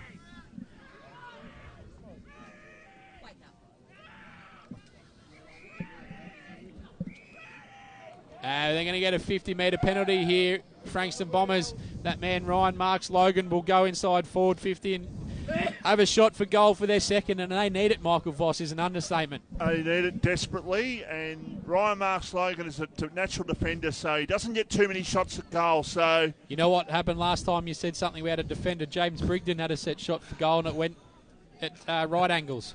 It did. This wouldn't surprise me if he does miss this, but he's directly in front. He's 25 out. He sneaks it in for a goal, and they needed that. But there's really not a lot of celebrations, just a casual high five just to say, yep, that's well done. But Very they quiet needed that. from the crowd. Very quiet. Very quiet. 2-2-14 Frankston, 5-4-34 Mount Eliza. And we've played 12 and a half minutes, and this is the second quarter. Alex Harnett has gone down to play at full forward, Vossi, so clearly he is hampered by that. And it looks like his day will be pretty tricky from now on. Haratuku's in the ruck. He'll go up against Jordan Rouse, who's been pretty prominent up forward. Mount Eliza do it without that traditional big hulking forward, Vossi. Mason DeWitt's gone forward at the moment. Well, they've got to have Khan Haratuku in the middle because he's the one player that Mount Eliza genuinely fear at the moment. And I say fear by the fact that the big body of him around the ball, it's harder for them to match up on him. So they definitely do fear him, AJ. Oh, they certainly do. And we've seen in that first game the momentum swung when it was in the middle. So let's see if he can get a bit more momentum for Frankston after kicking their second goal of the day. As we can see, 13 and a half minutes gone. Premier Traditional home scoreboard, second quarter. Sutton, he's stripped of it. Ball in close. We'll get another stoppage on the far wing, on the far half forward flank, sorry. Heading towards the Frankston Bombers goal. Haratuku, that's a great hit out. That was down to Diddy Mancantonio. But Jeremy Burton, he's on the run for Mount Eliza. He goes up, puts the ball out in front of Max Morney there. But it's going to go out, and we'll get another stoppage on the far side. Although this time it's closer to the Mount Eliza goals.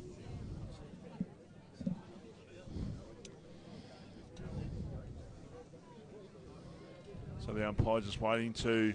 We'll get a few scores from around the ground, Craigo, if we can, in a sec. Umpire throws it back into play. We'll come back to you in about 60 seconds, Craigo. So Good tackle applied there, which enables the ball to fall free. Now Frankston with the opportunity to go to the races. They go over the top with a hand pass. Jackson Burr's got it. Now they can go with a kick inside, attacking 50. Going back, but it was looking there for Jared Grant, but it dropped well short of him. The ball goes over the line for a boundary throw-in. Yes, Craigo, what's happening? Yeah, Pearsdale leading Chelsea 26-9. Crib Point still in front of Mornington 27-19. Langwarren still in front of Hastings. Somerville are 24 points up on Karingal, and we've only got a very early score through from Devon Meadows with Seafood kicking the only goal of the game early. I'd say that those particular scores will change when we can get an update through. And in the Division 1, that only other game we seem to be getting a score through from at the moment is the Bond Beach Eddie Aspendale game, where it's 2 points, Bond Beach 20 to Edithvale Aspendale 18. And AJ, that score with Langwarren and Hastings in Division 2, 9-3 to 2 points. Another team struggling to score goals at Langwarren. Did you say 9-3 or 3-9, did you say? 9-3 to 2 points. 55 points is the margin. Yeah. Harry Pryor tries to go through. Tackle applied on Kingsbury. We'll get another stoppage on the far side of the ground here at Greg Beck Oval.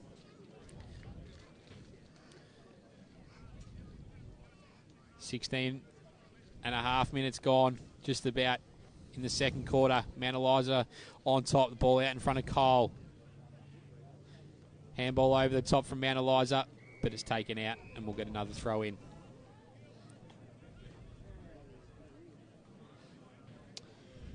So the Bombers only scoring the 2 goals so far in the game, and they really need to try and eat into this margin a little bit, even just outscore by a goal or a goal and a bit heading up towards half-time, just to get that scoreboard going back in the right way as far as they're concerned.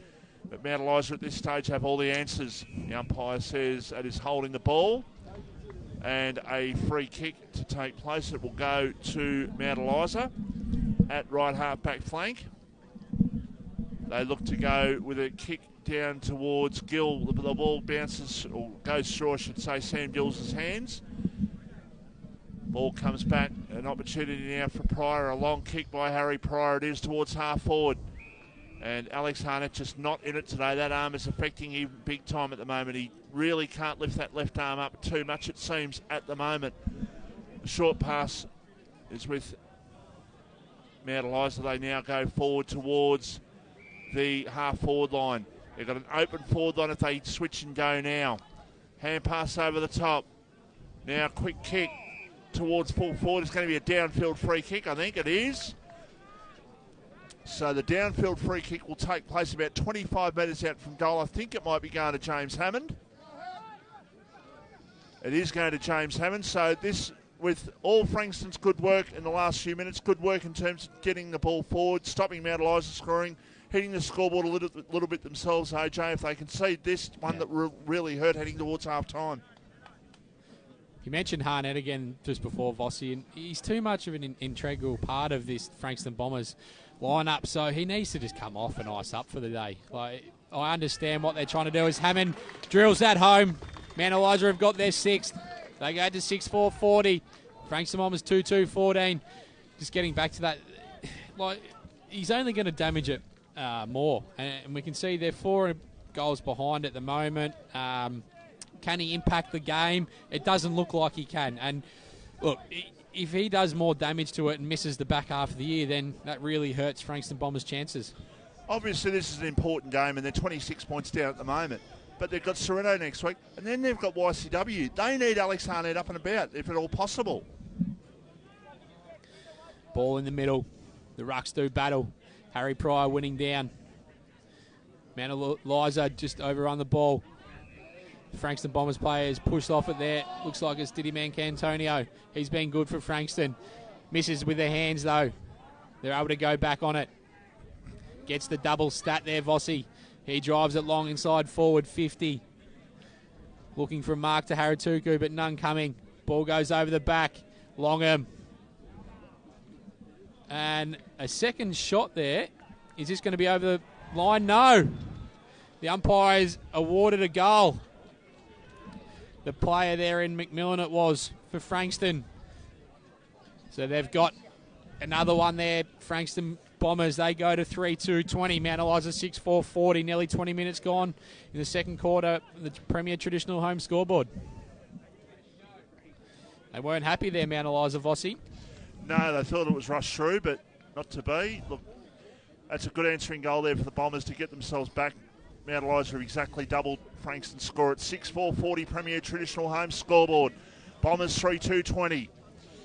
Vital 6 or 7 minutes heading up towards half-time in this big game in Division 1 this afternoon. They get the ball out of the middle to the Bombers. They go towards half-forward, but it was dropped a little bit short. In fact, they wanted to kick it, but had a hand pass it now. Mount Eliza not going to go forward with a hand pass over the top. Looking there and finding the player there in Phillips it was, who goes in short. That's a lovely kick. And the mark kick has from been Phillips. taken. It's been taken by Jordan Rouse, who scored one goal this quarter. It was a kick similar distance to this. That was a sensational kick from Phillips if you're a forward right out in front. Well, that's what you want, isn't it? So Jordan Rouse is the ball. Comes in and has the shot, and that's exactly where he aimed that ball. So that misses on that occasion. 6-5-41. Bombers are 3-2-20. We've played 21 and a half minutes Premier Traditional Home scoreboard. Looks like Alex Harnett, he's going to continue on, and he's gone and stood next to Shane Tennant. So look for him to just run with him for a bit. At least put a bit of pressure on. As Frankston come out of their defensive 50, they go up looking for Jared Grant.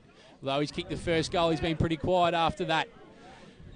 It's not having a go at him, though, because the Bombers forwards have found it tough going. Picker steps through. Haratuku. He goes across goal. He's found Chapman. I wonder whether we can get maybe a bit of slow motion footage or something on Alex Harnett, because you can clearly see out there that he went to the Chapman's going to be run down. That's a great tackle from behind. And the tackle he That's went was horrible only one awareness. hand. And he looks to be injured there. They're going to go inside, and they've found Harrison Scott. But instead of going, it'd be me trying to tackle you at the moment, AJ. I could tackle you left-handed, but I can't do it right-handed. Absolutely. He just dawdled out of half-back. And he was absolutely smashed from behind. He's still on the ground there. We can see him in the background. This will hurt just before half-time. And I reckon the Mount Eliza players might just go and say a few words to him if this one goes through from Harrison Scott. He goes back. But he's just pushed it to the far side. A couple of vital ones just before half-time that they've missed, and all of a sudden it just keeps Frankston believing at the moment. They're 22 points down. They just look one pace at the moment, the Bombers, Vossi. Yeah, look, they've been up for quite a few weeks. This is the biggest test they've had for a while, and it's just not. They're not with it at the moment as the kick comes out of defence down towards centre wing. Mount Eliza will load back up with a kick inside attacking 50. And no talk whatsoever there on that occasion. Harrison Scott was the player who didn't know what was coming behind him and wasn't really sure whether I should go for the mark or not. The ball comes out. It's taken back from Mount Eliza. A quick kick is smothered off the boot by Harrison Pryor. Now Bailey Welsh has got it. He gets the ball back towards half forward. The mark has been taken here from Mount Eliza. 50 metres out from goal. Right half forward flank. Now they kick towards centre half forward. Going back and taking a mark is Ryan Marks Logan, who surprisingly is one of Frankston's goal kickers so far. Margin is 22 points, 24 minutes in the second quarter. How's the difference when Mount Eliza, or when Frankston try and exit the defensive 50, and Mount Eliza forwards and half forwards are just well on top of them. They don't let it out easy, continuing to turn the ball over in this position, Frankston Bombers, and it shows why they're 22 points ahead on the scoreboard.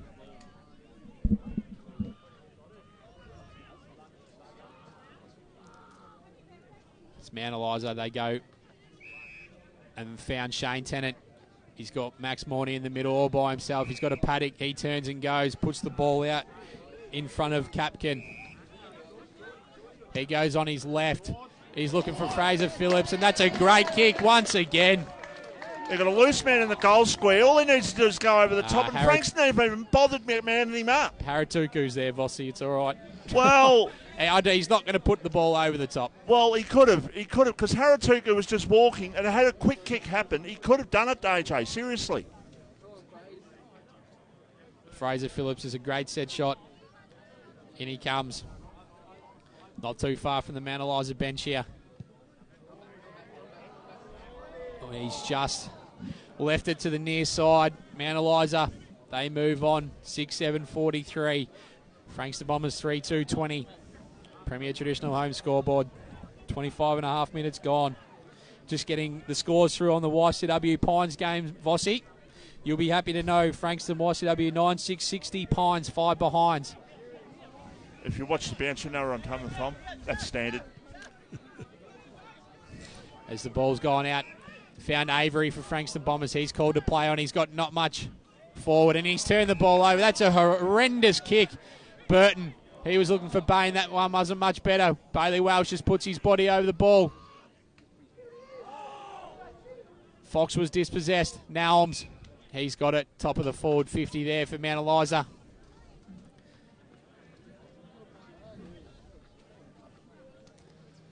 So at centre half forward is the ball. Finlay Bain was tackled. Crowd wanted holding the ball. The siren went. So at half time it is a 23-point lead to Mount Eliza. 6-7-43. They're in front of the Bombers 3-2-20. And Alex Arnett is clearly hampered by a left elbow or shoulder injury. So what we're going to do is go to a break, and we'll come back and tell you more about it. We'll have a bit of a break while we get ourselves together and come back for hopefully what is a big third quarter on RDP.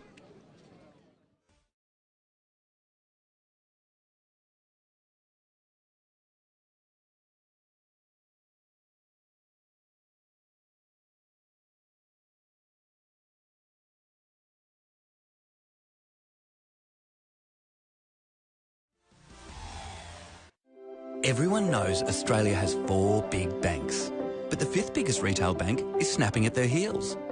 It's a bank that's been around for over 160 years, can be found in over 500 locations nationwide, looks after over 1.8 million customers, and is regularly voted one of the most trusted brands out of all the thousands of brands in Australia. Who is this fantastic number 5? Yep, it's Bendigo Bank. The better big bank. More and more people with a taste for quality are shopping at Eliza Meats. Kevin and his lean team pride themselves on the finest cuts, from juicy steaks and roasts to high-grade mince and sausages. And Eliza Meats are the gourmet specialists. Inquire about Eliza Meats Spit Hire. Phone 9787-4473 for a mouth-watering meal fit for a king. It's all at Eliza Meats. See our sponsor Kevin at Eliza Meats, 112B Mount Eliza Way, a station sponsor. Need your property painted, but you don't want to just trust any painter with your asset? Give Wow Factor Painting Solutions a call. We're based on the Mornington Peninsula and specialise in high-quality painting solutions. We are proud members of the Master Painters Victoria and the Dulux Accredited Program. For a free quotation, visit wowfactorps.com.au or call 0475 448 285. Wow Factor Painting Solutions, a station sponsor. Battery World now open in Mornington. We know batteries. We know our 75 D23Ls from our DIN 65 LHs. And we know which is best for you. We have the range and a spark no one else can match, because we live and breathe batteries. Those beautiful boxes and cylinders that power our lives and our passions. That's why we're the batteryologists. We're Battery World. Battery World Shop 1, 43 Mornington Tyre Road, Mornington. At SJS Accounting Strategies in Mornington, our mission is a simple one: to make running your business easier, to get money-related challenges out of the way so you can focus on growing your business. It doesn't matter which business sector you're from, our commitment to helping you grow will be exactly the same. Why? Because our team loves helping businesses achieve their goals. Contact SJS Accounting on 5975 0488 or visit www.sjsaccountingstrategies.com.au. A station sponsor. Dreaming of a cold beer poured straight from the tap? Tar Barrel Brewery and Distillery, located on Watt Road in Mornington, is open Wednesday to Sunday, offering craft beers and spirits produced on site, with local wines and cocktails also available. Come down and enjoy one of their famous wood-fired pizzas in the beer garden. A local taste experience. Tar Barrel Brewery and Distillery, the spirit of local. tarbarrel.com.au, a station sponsor. Here at Bridgestone Select, it's our job to keep you moving with the right advice, A great range of products and service you can count on. So when it comes to tyres, When it comes to auto care, come to Bridgestone Select, the service that moves you.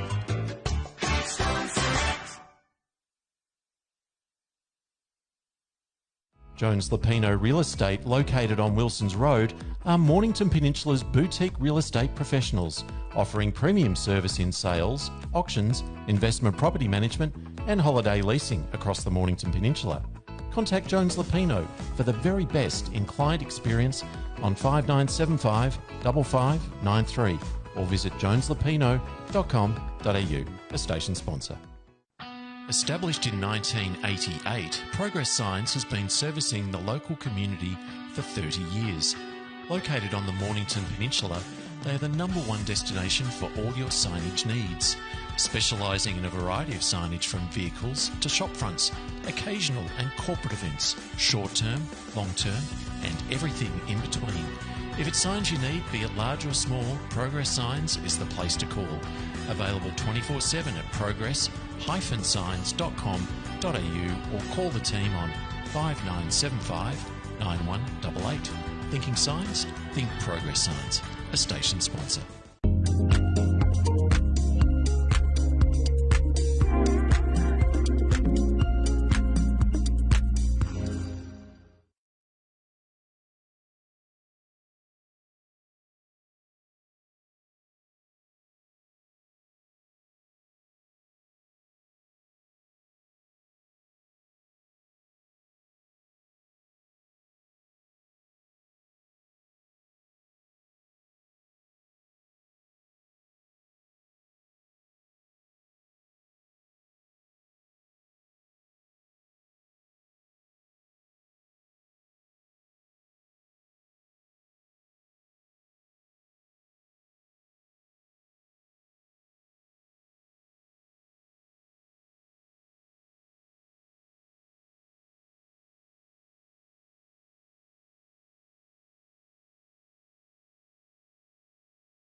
Here at Bridgestone Select, it's our job to keep you moving with the right advice, a great range of products and service you can count on. So when it comes to tyres, When it comes to auto care, come to Bridgestone Select, the service that moves you.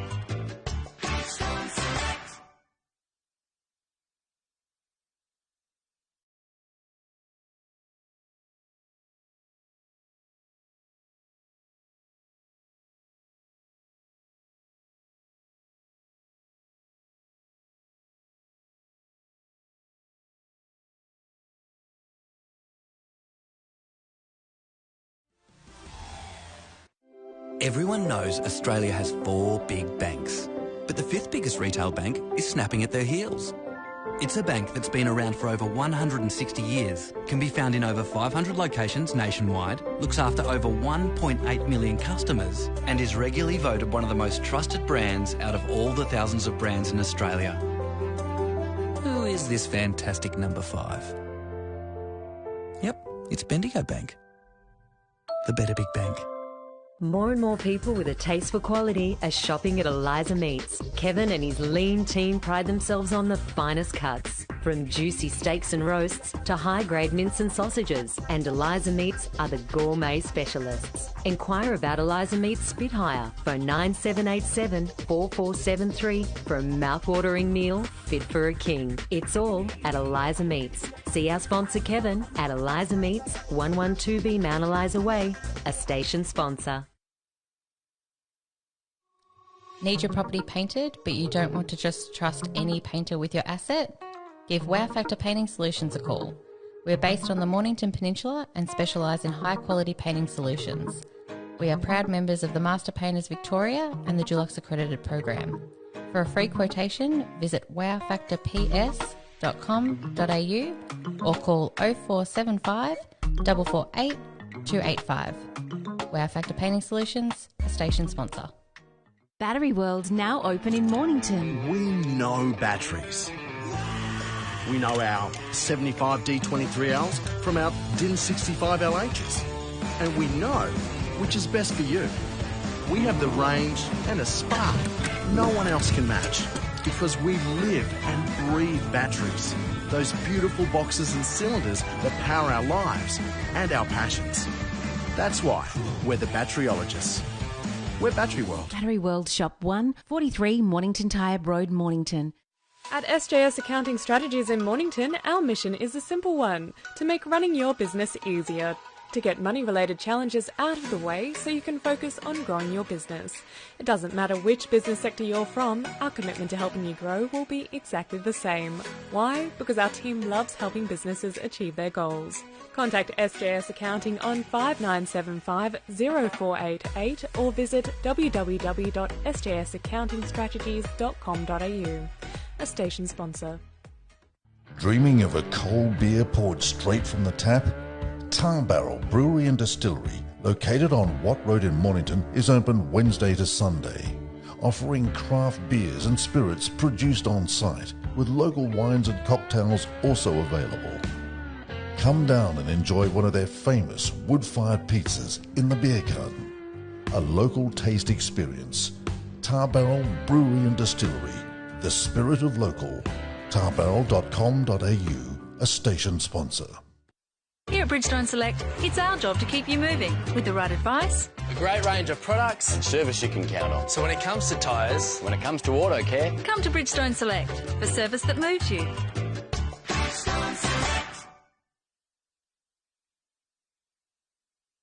Jones Lapino Real Estate, located on Wilson's Road, are Mornington Peninsula's boutique real estate professionals, offering premium service in sales, auctions, investment property management and holiday leasing across the Mornington Peninsula. Contact Jones Lapino for the very best in client experience on 5975 5593 or visit joneslapino.com.au, a station sponsor. Established in 1988, Progress Signs has been servicing the local community for 30 years. Located on the Mornington Peninsula, they are the #1 destination for all your signage needs, specialising in a variety of signage from vehicles to shop fronts, occasional and corporate events, short-term, long-term and everything in between. If it's signs you need, be it large or small, Progress Signs is the place to call. Available 24/7 at progress-signs.com.au or call the team on 5975 9188. Thinking sign?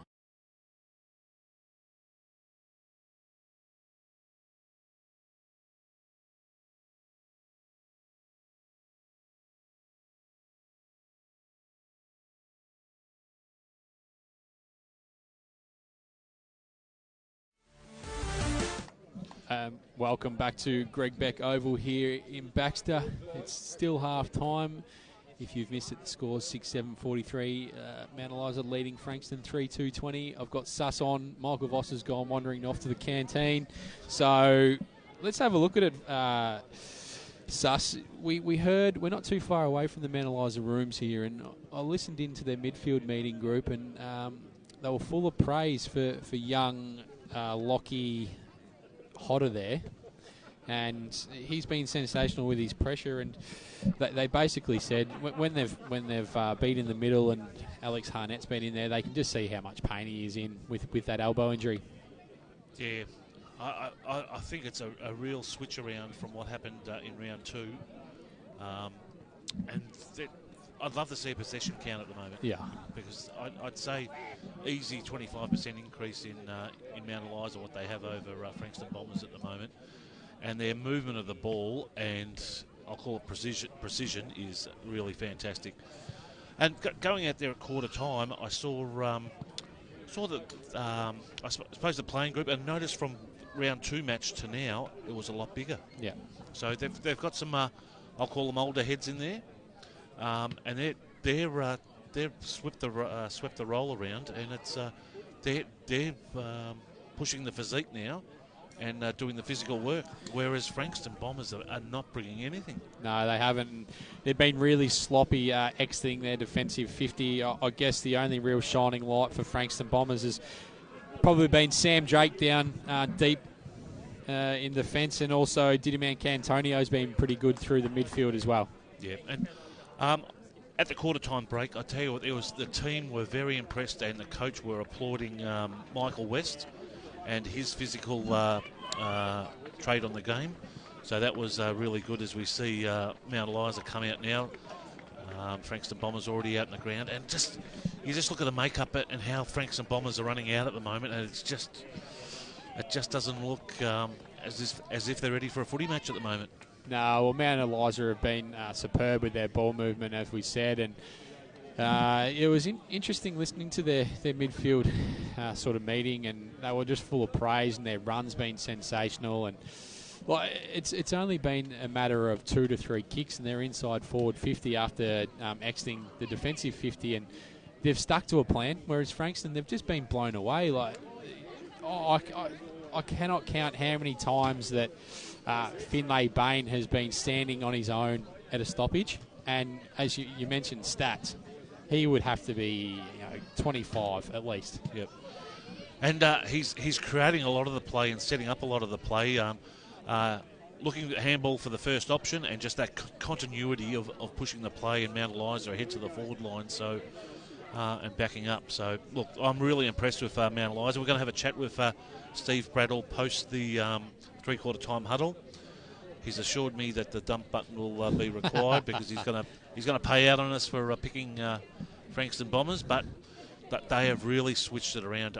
I dare put the question out, and I'll probably put the question out to him. What if the weather was a bit different? Yep. What would come into play there? But we've got a perfect. We'll call it a perfect football day. 0 wind, 0 effect. But you look at the huddle of Mount Eliza at the moment, and how close they are. And down the other end, we pop down and we see the Frankston Bombers, and it's a chore.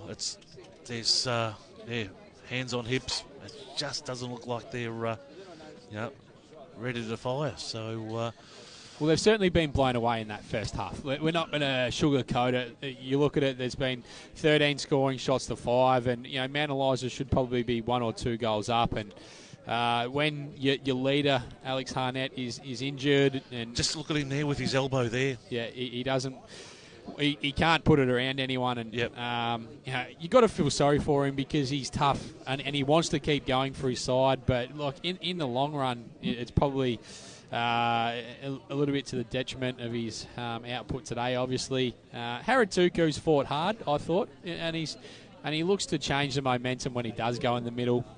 Harry Pryor's been quite good as well. So I think the second half will be a big determination of how hard or how much the Frankston Bombers can turn it around. They need to get Jared Grant in some one-on-one contests, because at the moment he's been 2-on-1, and also the fact is they've just been absolutely smashed around the stoppage, and Finlay Bain just exits at will.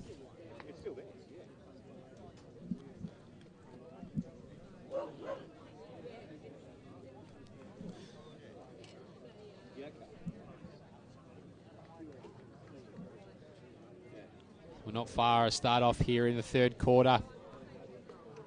As we mentioned, Premier Traditional Homes scoreboard. Saw Steve Braddell at half-time. Didn't speak to him, but he looks very content with life at the moment. I'm not sure if you'd be probably as content as you would want to be, when you've kicked 6-7. But I think the fact that Harnett's injured, the fact that they're stopping Frankston getting involved. Hello, Dole. The ball's held aloft to start the second half here. Harry Pryor gets the tap down to Sutton. He goes on his left, but Mason DeWitt just cuts across from the wing. He'll roll onto his left foot. He's going long, looking for Harrison Scott. Not able to take the mark. He's going to win a free kick for over the shoulder. First goal is crucial, AJ. It is. They've started fast once again. DeWitt's going to roll around the back. He'll go onto his left. He's just doing it at ease at the moment. Little scrubby kick forward. Doesn't find a target. Ball on the ground. Harrison Scott. Bailey Welsh dives in. But it's come out there for Frankston Bombers. Sam Fox. He needs to get going in this second half if the Bombers are to make a play. Bouncing around once again. Just a little hack kick. Nelms cuts it off for Mount Eliza. He gets a looping handball over the top to Bailey Welsh. Once again, they've got the momentum. They're going long. Inside forward 50. Little scrappy ball. But the ball is out. There's a good tackle there from Jared Amalfi. We'll get a throw in deep inside. Mount Eliza's forward 50 just in front of the cricket nets there. Harry Pry doing the ruck work. He'll do battle with Jordan Rouse. Easy hit out, but it goes straight to that man in Finlay Bain, who's been probably the best player on the ground so far. Would be leading the Jones Lupino best on ground.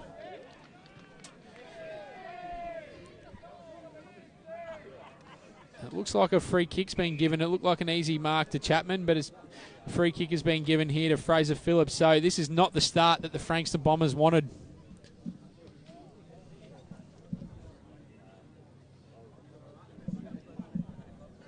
I'm just watching Alex Harnett out there. He's still got that left arm hanging quite low. So Fraser Phillips to give Mount Eliza a 29-point lead early stages of this, the third quarter. He has the shot. He puts it through for a goal. The crowd tell you the story. Mount Eliza up by 29 points, doing it very well here at Baxter Park. 7-7-49, and the Bombers are 3 goals to 20. Premier Traditional Home scoreboard.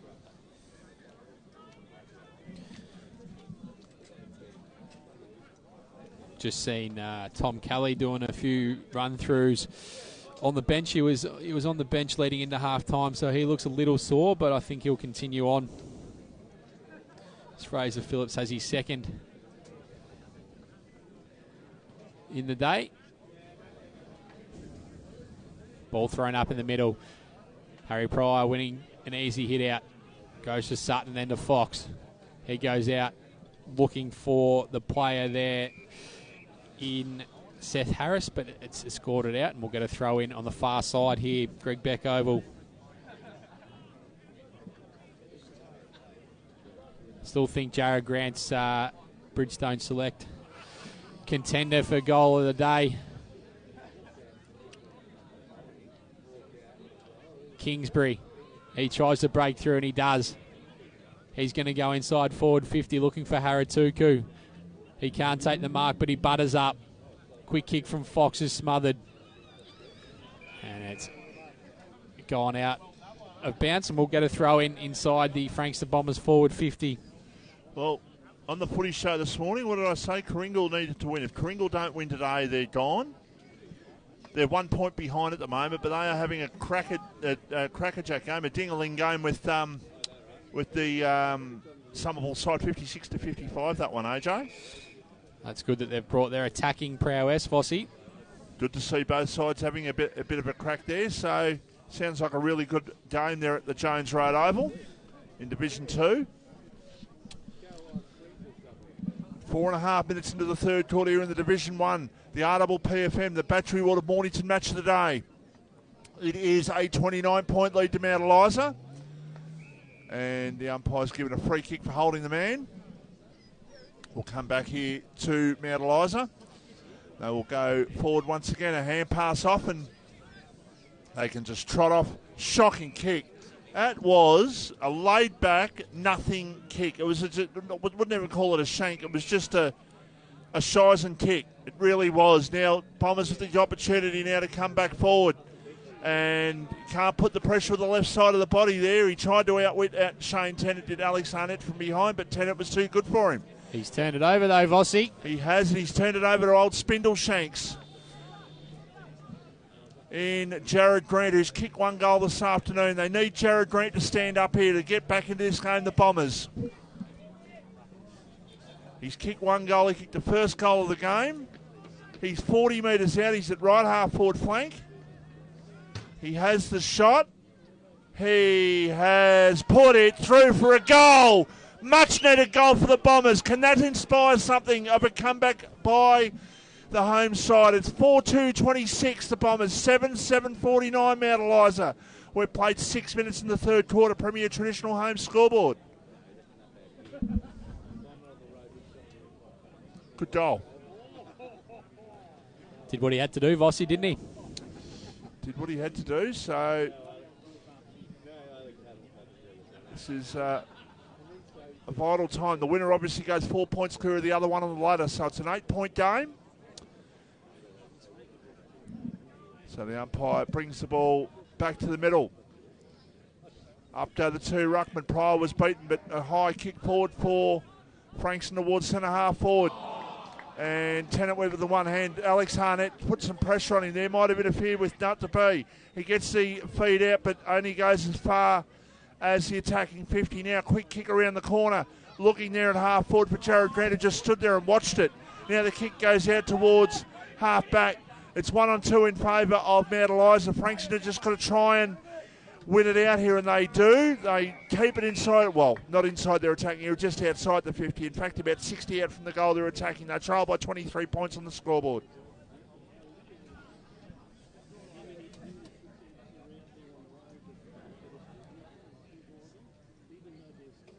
Ball thrown in. Pryor, Horney doing the ruck work. Pryor gets in front. And Bailey Welsh is at the bottom of the pack.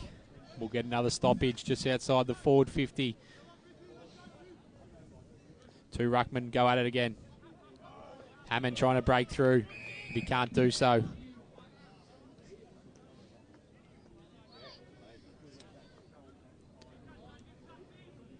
Harry Pryor just edges his opponent out.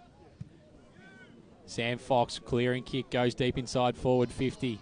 Ball goes over the back. Easily rushed through there from Mount Eliza. Even Sam Fox has been pretty well held today, hasn't he? Yeah, he has. He's not his usual self, but he's worked really hard.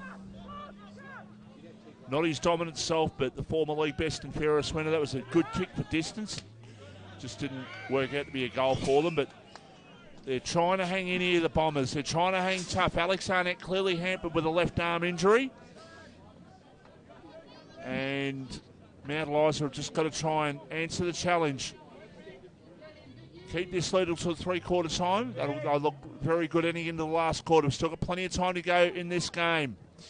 Quick kick inside attacking 50. It's going to be hand pass back. Finlay Bain, I don't think anyone knows actually who's playing him. He doesn't even know, I don't think. That was a poor kick. Mark taken by Khan Haratuku, who goes in short towards Jared Grant, who will have a shot from probably a little bit worse of an angle than what he did about 5 minutes ago when he kicked the goal. But he'll kick from right half forward flank. He'll kick from out near the boundary line. And this is an opportunity for another goal here. It's going to be a tough kick, but he's certainly within kicking distance. The margin currently is 22 points in favour of the Red Legs. It's two turnovers now to Finlay Bain that could result in goals. Has the shot. And he's, just missed. I was about to say he's put it through. The umpire seemed to be holding his ground and then just ducked away to the right at the end there. 4-4-28 the Bombers. 7-7-49 Mount Eliza. We've played 9 minutes in the third quarter. Mount Eliza looking to exit their defensive 50. They'll go up in front of their coach's box there. Hammond just creates a contest. Ball goes out. We'll get another throw in. The Bombers are just fighting back here. They're applying a bit of pressure. Caused a couple of turnovers from Mount Eliza's defensive 50.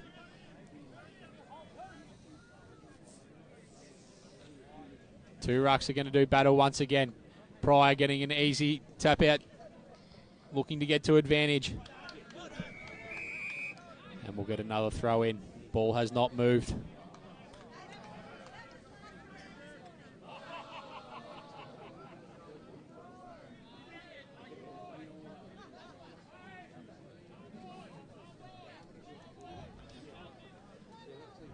Ball comes in, a little flatter trajectory there from the boundary umpire. Ball's on the ground. Hammond put his head over it. Everyone just dives on him. Wowee. 0 for 3 for me in the AFL so far. Port Adelaide are smashing Sydney. Up by 42 points. Rouse now into the ruck from Eliza. He gets the hit out down. Hammond just gets a quick kick off the ground. Up to Nalms. That's a free kick. He's looking for a free kick there. None forthcoming. Burton. Ball just bouncing around. Burr tries to get through Nalms. He can't. We'll get another stoppage just in front of the hill here at Greg Beck Oval. Jackson Burr's got the Darcy Byrne-Jones hairstyle, actually, I reckon. Ball goes over the back. Finlay Bain getting another quick kick. Standing there is Amalfi. Coming over the top was Harrison Scott. Ryan Marks Logan doing the crumbing. Chapman, he doesn't give the hands. He's going to go long, looking for that man in Spindle Shanks, but Shane Tennant comes across with a fist. Quick clearing kick from the defensive 50, but it's turned over. Mark there to Didiman Cantonio. He's been good today, Vossi. Quick kick looking for Harnett. That was better, Alex. Harnett was able to get his arm up. He looks sore, though, just after doing that. Hodder for Mount Eliza. He goes in. Looking for Gill, but it goes over the back of him. Sam Fox looking for something. Wanted to come back out towards the clubroom side, but he goes across ground. Look for Pickus. Just over the head of DeWitt. Haratuka getting a handball off. Amalfi just brushing past his opponent there. Jared Grant just able to stand his ground. Kelly. Ball goes out. Can Bird get a tackle on? No, he can't. Standing there is Hodder for Mount Eliza. He's going to exit the defensive 50, and he's found Burton, who takes the mark there on their second attempt. Just wonder if you're Bo Mustin, you're 21 points down at the moment. When do you draw the line with where do you draw the line with Alex Harnett? When do you just say enough's enough and you take him off the ground? Because jumping for that mark hampered his arm. It clearly hampered his arm. You could see it, and he was in anguish when as he came down. He realised I probably shouldn't have done that, but it's a competitor in me. We all know he's a star, but he is hampered today by that injury, no doubt about it. Ball on centre wing. Now, quick hand pass out there by Finlay Bain it was. Now the ball is going to come back forward here for Frankston. Up towards half forward. Zach Long just needs to try and keep the ball inside the attacking area. He did very well there to try and keep the ball in play, but Mount Eliza eventually went out. They go with a long kick down the line towards centre wing, off the pack. A hand pass over the top. Now they've got the opportunity here, the Bombers. They go with a kick towards Jared Grant, who comes out. Couldn't take the mark. Ball on the ground. The Mount Eliza side had the numbers there to try and win out, but the ball will come back in. Frankston bring it back in towards the top of the goal square, about 25 out from goal. Ball is knocked away. A hand pass. Jackson Burr might get on the end of this. He does get on the end of it. Can he keep it in play? He balks. He sells the tackle. He snaps. He misses. Oh, boy, a bit up in there. How's the courage of Shane Tennant, though? He went back with a flight once and then crashed a pack for the second opportunity. He's been fantastic once again for Mount Eliza as they bring the ball back in. DeWitt goes up, looking for Fraser Phillips, with a big fist over the line from Pickus. We'll get a throw in. 14 minutes gone. Third quarter here, Premier Traditional Homes scoreboard. Thanks to Icon of Sports of Melbourne for their support, as well as Bridgestone Select in Mornington. Ball thrown in, comes in nice and high. Rouse getting an easy hit out there to advantage. Bit going on in the middle of the ground here.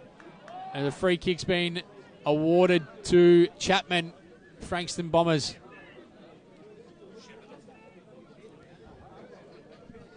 Shepherd off the ball is what we were told. Bombers trying to get themselves back into this game. Kingsbury couldn't take the mark. Ball over the line for a boundary throw in. The margin is 20 points. That high kick's not working for the Bombers today. Vossi Haratuku's been well contained, and they need to just lower their eyes and get their ball movement going rather than just bombing away.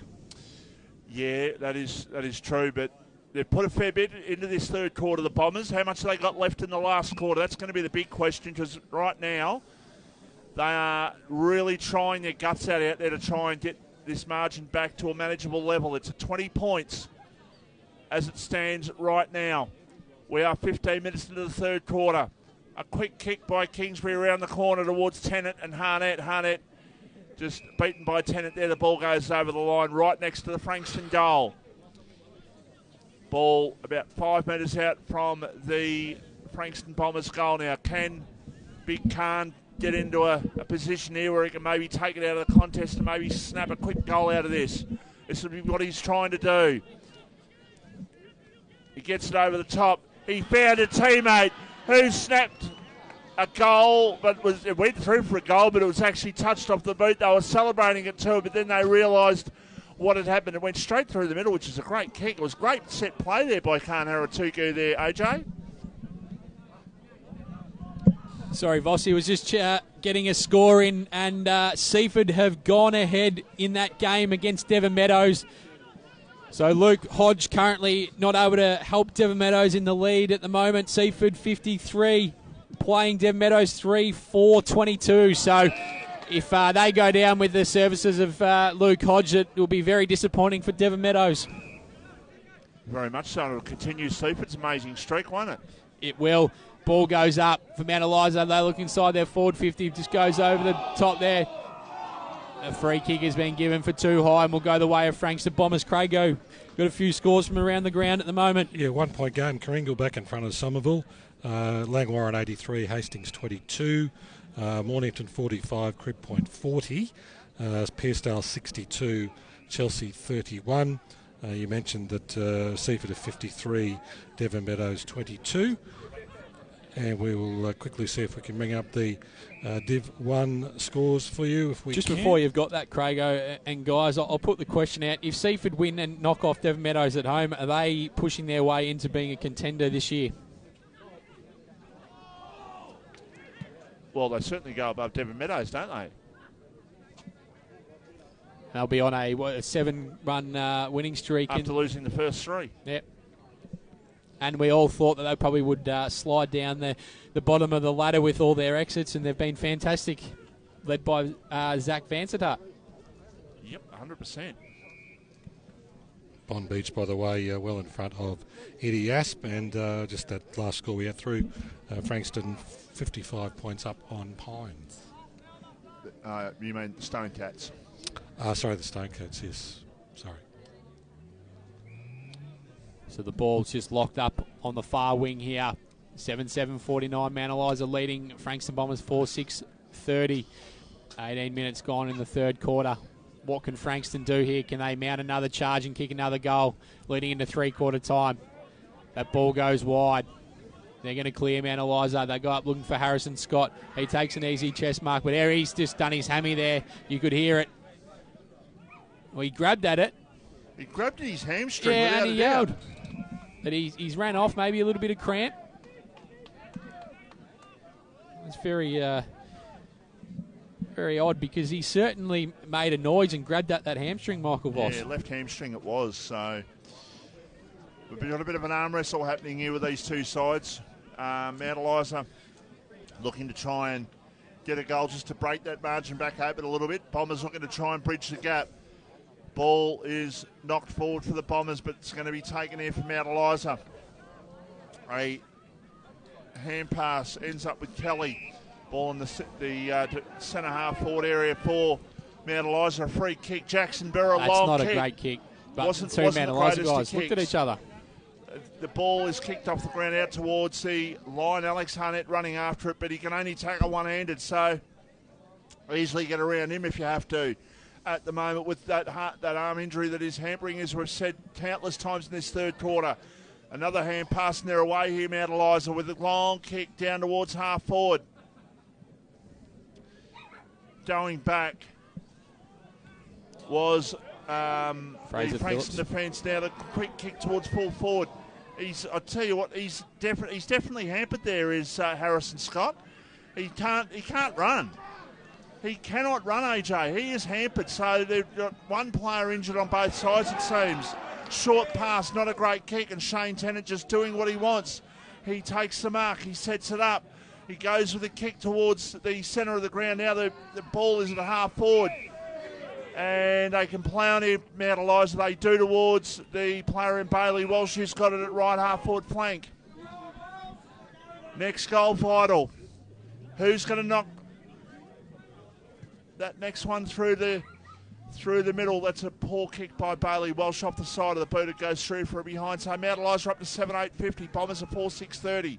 And we're into time on in the third quarter. Premier Traditional Home scoreboard. Even when Frankston Bombers have looked like they've got a bit of a roll on Vossi, that the pressure from Mount Eliza, especially when the Bombers are trying to exit out of their defensive 50, has just been too good for them at the moment. As Harry Tuku goes up, not able to take the mark. That man was speaking of with the hamstring. Harrison Scott just battles. Hammond's handball was cut off, and we'll get another stoppage. Ball thrown up. Morney and Pryor do battle. And we'll get another stoppage once again. Ball hasn't moved too far.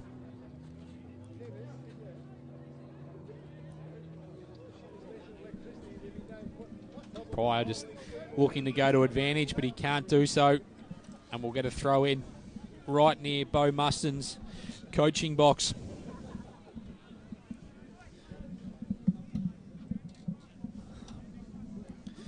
Ball back into play.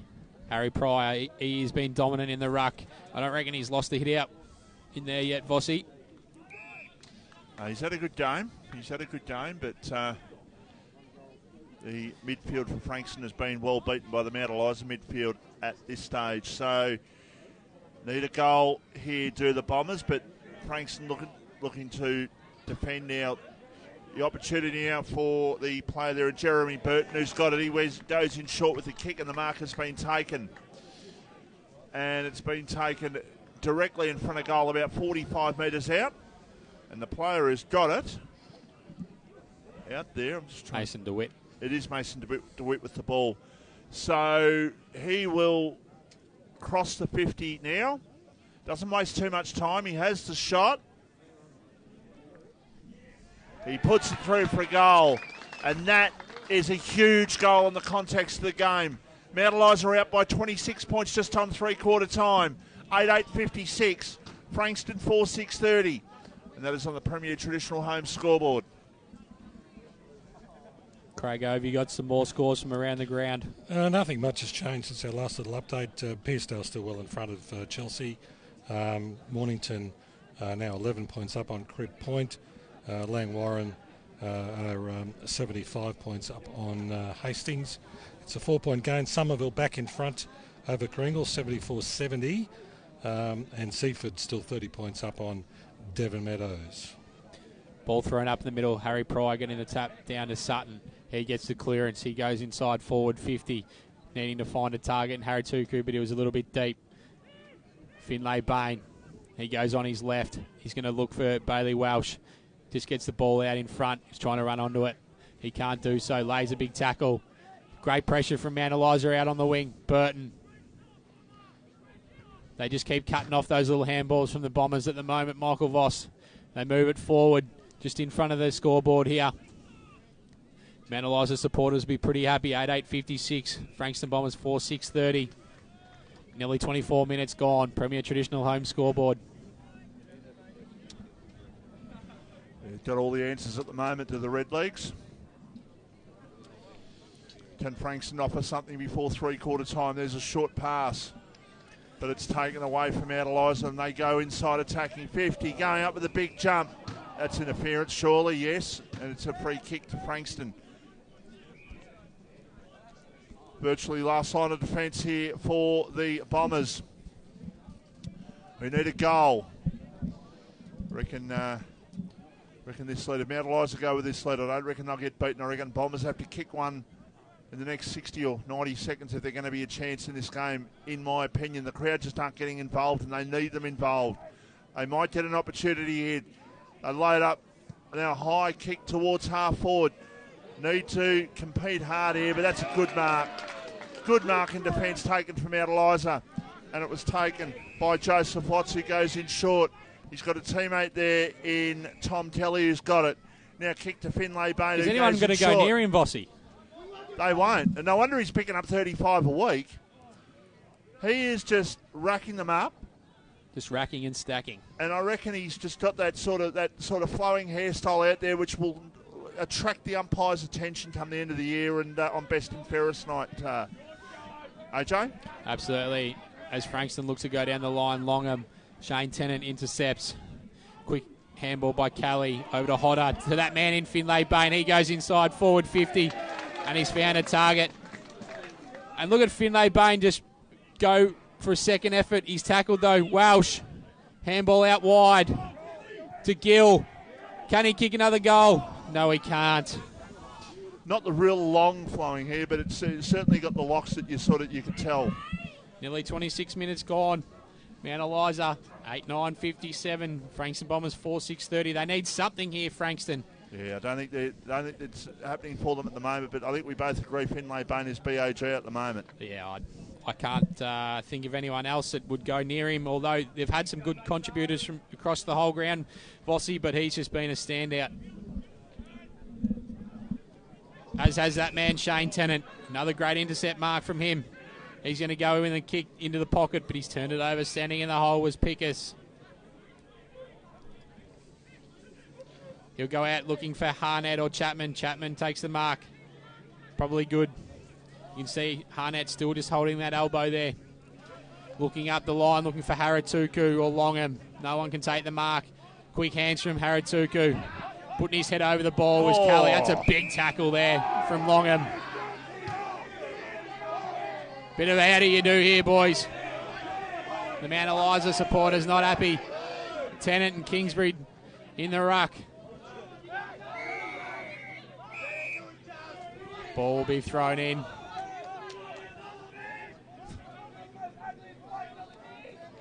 There's a bit going around here, Michael Voss, from the left and the right of the caravan. There is a little bit being set out there. That tackle from Zach Longham, according to the Mount Eliza crowd, wasn't what they really wanted there. It was like a rugby tackle. Actually just went straight down and went to the midriff. There was nothing illegal about it. It was just a really good hard tackle. Long kick to full forward. They need a goal here, Frankston. Off the pack. Oh, there's the siren. And they were just snapping at a goal too. Ball went through, but it's gone through well after the siren. So at three-quarter time in the match of the day, it is, but the Frankston Bombers 4-6-30, trailing Mount Eliza by 27 points, 8-9-57. You're listening and watching RPPFM.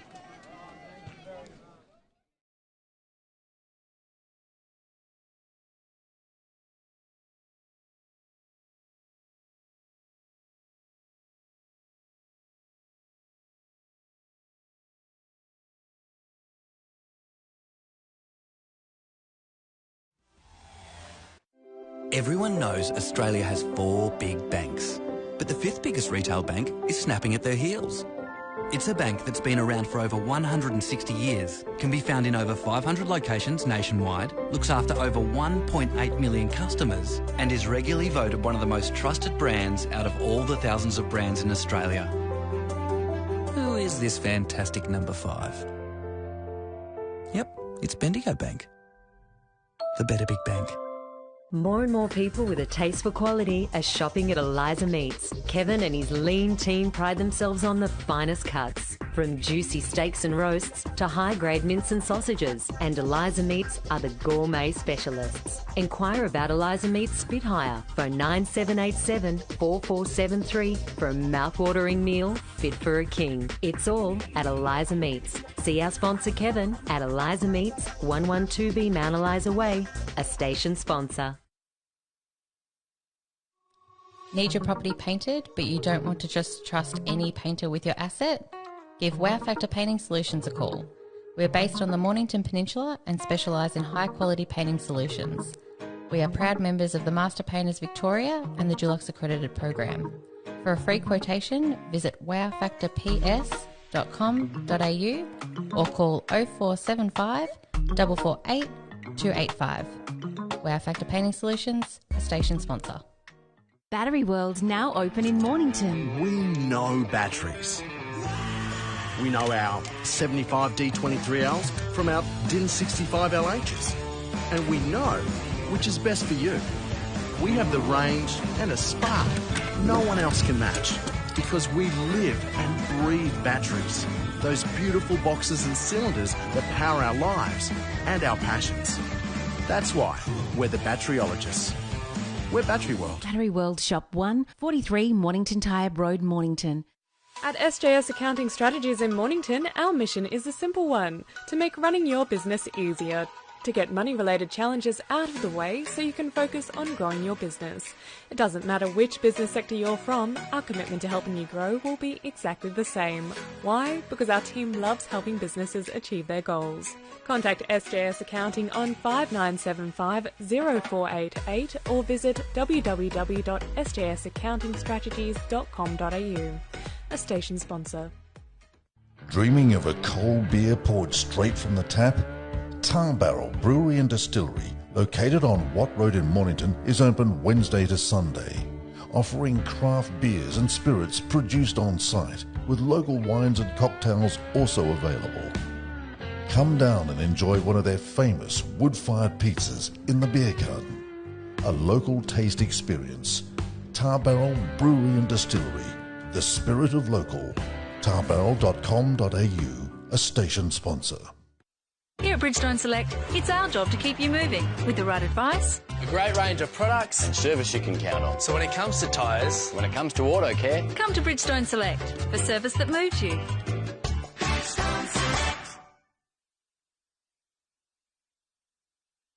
Jones Lapino Real Estate, located on Wilson's Road, are Mornington Peninsula's boutique real estate professionals, offering premium service in sales, auctions, investment property management and holiday leasing across the Mornington Peninsula.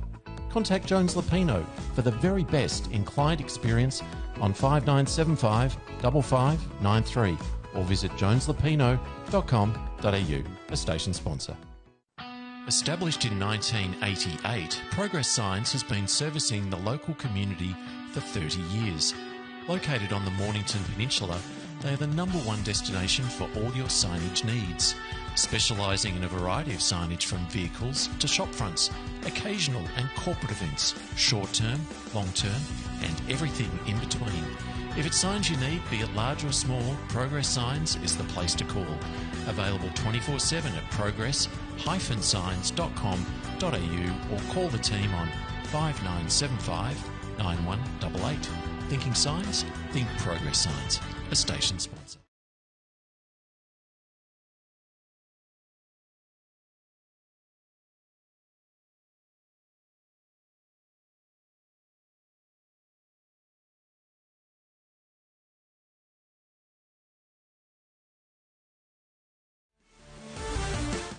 And welcome back to the Greg Beck Oval, where Mount Eliza hold a 27-point lead at three-quarter time.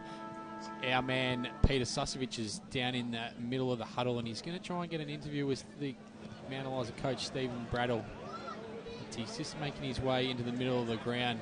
Brats, he's just walking away from Sus. He's trying to get away from him, but Sus is not letting him go. Steve. And they're out there now. Some changes. How are you? It's doing very well. Some changes? What changes? Oh, compared to round 2 match. Oh, personnel changes? No, the physical changes and a lot more running. Oh no, it's our DNA. We want to run. We want to run and carry the footy and do that. We sometimes get trapped and get caught a bit skinny. That's what opposition does to it. And good opposition. And you maintained the pressure all day, which is fantastic. Yeah, well, we won 6 in a row by doing that. Yeah. And then we lost our way a little bit, and we've just maybe found something again today. And nothing you want to say about the tipsters at RDPF? No, not at all. Not at all. We're 30 minutes away from that, maybe. Thanks, that Steve. Thanks, sir. Good luck. It's good to hear from Steve Brattle, who's been generous with his time on the microphone there with the Chiefs. Susevich, he loves getting involved, does the Chief, Vossi, at three-quarter time. He likes just mingling around. He's a man of the people, this big Chief. Absolutely no doubt about that. But right now, Bombers are up against it. I reckon it's too far for them to come back, but let's see. And need an early goal. If they get an early goal, get the crowd involved, you never know. But the way that they've only scored 4 goals and they find themselves 27 points down on the scoreboard. Harrison Fry gets the ball down in the ruck contest there. And the umpire's not going to ball it up between centre and half forward here. For the... Sorry, did I have mine off, did I? Sorry about that. The Frankston side. Ball goes out. Harry Pryor on his left. That sweeping defence of Mount Eliza with Kelly on his left foot. He goes up looking for Bailey Welsh. It's all good, Vossi. We love your dulcet tone, so I'm sure they still will be able to hear you from anywhere, mate. Yeah, apparently I've got a loud voice, but yeah, that's all right. But Big Chief, he's back in the band. He's a man of the people, isn't he? He gets around as Chief. Ball thrown back into play. Mount Eliza have, aside from the first goal of the game, they've led pretty much all day about 5 or 6 minutes in this game, so they've done it well. And a win will keep them in second spot tonight. In other games in Division 1, YCW well up on Pines, so the Stone Cats doing very well, as are Bomb Beach. And the big losers will be Frankston at the moment if they cannot turn around a 27-point lead in the next 20-odd minutes of football. Kingsbury's got it. He tries to go around. That's deliberate. He's hand passed that towards the boundary line. He had nowhere to go because he was too busy going around, trying to go, I'll go this way, that way, and then turn around and realise he was going to get caught, so he goes, I'll hand pass towards the boundary line. The umpire had no choice, AJ. Had to give it deliberate. Absolutely. Right call was made, Michael Voss. Hey, Harrison Scott comes over the top. Hammies are right now, aren't they? Yeah, it's the Bridgestone Select Mark of the Day contender so far. He gets on with it, goes over to Bailey Welsh. Another handball over to that man, Finn Bain, who just keeps racking him up. He goes in short, and he's found his teammate there in Lachlan Hodder. And let's have a look into the middle of the ground. Looks like a 50's been given away. So the young fella's going to kick a goal, a certain goal. It's all unravelling here for Frankston Bombers.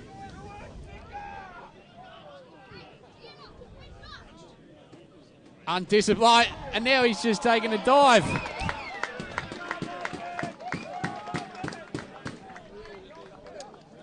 Fat lady time here at Creekbeck Oval. Absolutely. That was poor from Chapman. He came in, gave away the free kick, and then Shane Tennant barely touched him, and he just flopped. Well, 33 points is the margin after that goal. And Mount Eliza doing something similar to what they did to the Bombers in round 1 here last year. Completely different day it was. It was wet and overcast and a little bit cool that day. Probably the coolness prevails, but it's a magnificent winter's day here this afternoon here at the Creekbeck Oval. So just waiting for the ball to come back over the fence. Craig, have you got any scores for us? Yeah, just quickly, I was at the Bombers three-quarter time gathering, and they still feel they're in this game. Obviously, they would have liked to have kicked the first goal. They're going to try and slow the game down as much as they possibly can, and they still believe they've had some chances of scoring, and they just want to try and put some goals on the board. Just quickly, those scores. Devon Meadows and Seaford. Seaford 31 points up. Somerville 4 points up on Coringal. Langwarren just about to top the 100 against Hastings. Crib Point are 11 points down to Mornington, and Pearstyle well in front of Chelsea. And what about Somerville Coringal? Did you have one from there? Somerville and Coringal, yes. Somerville Coringal score updated for you now. Somerville 11 points in front, 81 to 70. So Coringal's season hanging by a thread there, it seems. But Alex Harnett gets a free kick at centre half forward. He's 50 metres out from goal. He's protected that young man. Thanks, Dole. Have another beer, Dole. Thanks, Dole. Have one for me too. You're a good man, Dole. Long kick by Alex Harnett. He has just missed. I tell you what, if Devon Meadows do go on to lose this game against Seaford at home, 2 big losses against Pearstyle in the first game, and now, especially with Luke Hodge playing Vossi. Yeah, I wonder what they've done with him, where they're going to play him this time, because I think there was talk he was going to play all over the ground, but yeah, that's not a good sign for them this afternoon. They're probably the second side in it at the moment, but not today. It's Mount Eliza exit their defensive 50. Chapman for the Frankston Bombers goes in with a quick kick, but that man Shane Tennant once again, fantastic intercept mark, and he'll just go for a little bit of a lope in his defensive 50. They're in a bit of trouble here, Mount Eliza, but they get themselves out. Big spoil over the top from Amalfi in front of the scoreboard, and we'll get a throw in. It'd be interesting to wonder how they have used Luke Hodge, Vossi. I guess one player who hasn't played for a number of years can't determine a game, though. No, but look, obviously having a great experience for them, but they were ranked second, I reckon, going in terms of the teams in Division 2, but I reckon Seaford will go ahead of them, touching on your earlier point, AJ. Fox, inside forward 50 for Frankston, taking a great intercept mark there. I reckon Dole's just going to walk back past. I reckon he's had a few. You reckon? I reckon he's had a couple. Good on him. Ball goes out and we'll get a throw in. Brian Dolly Parton. Just saying this though, like you've got a big crowd in, it looks like, and you've got an ex-AFL player. It would be a disappointing day for Dev Meadows to go down at home.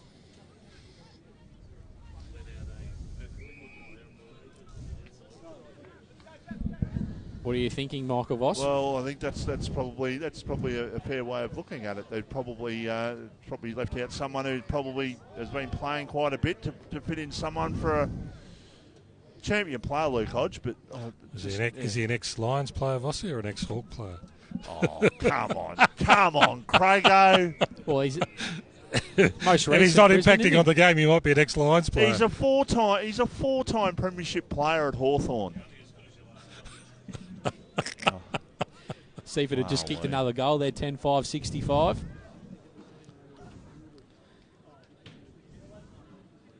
Well, Stephen May will be able to tell us that when he goes to another club next year, Sus.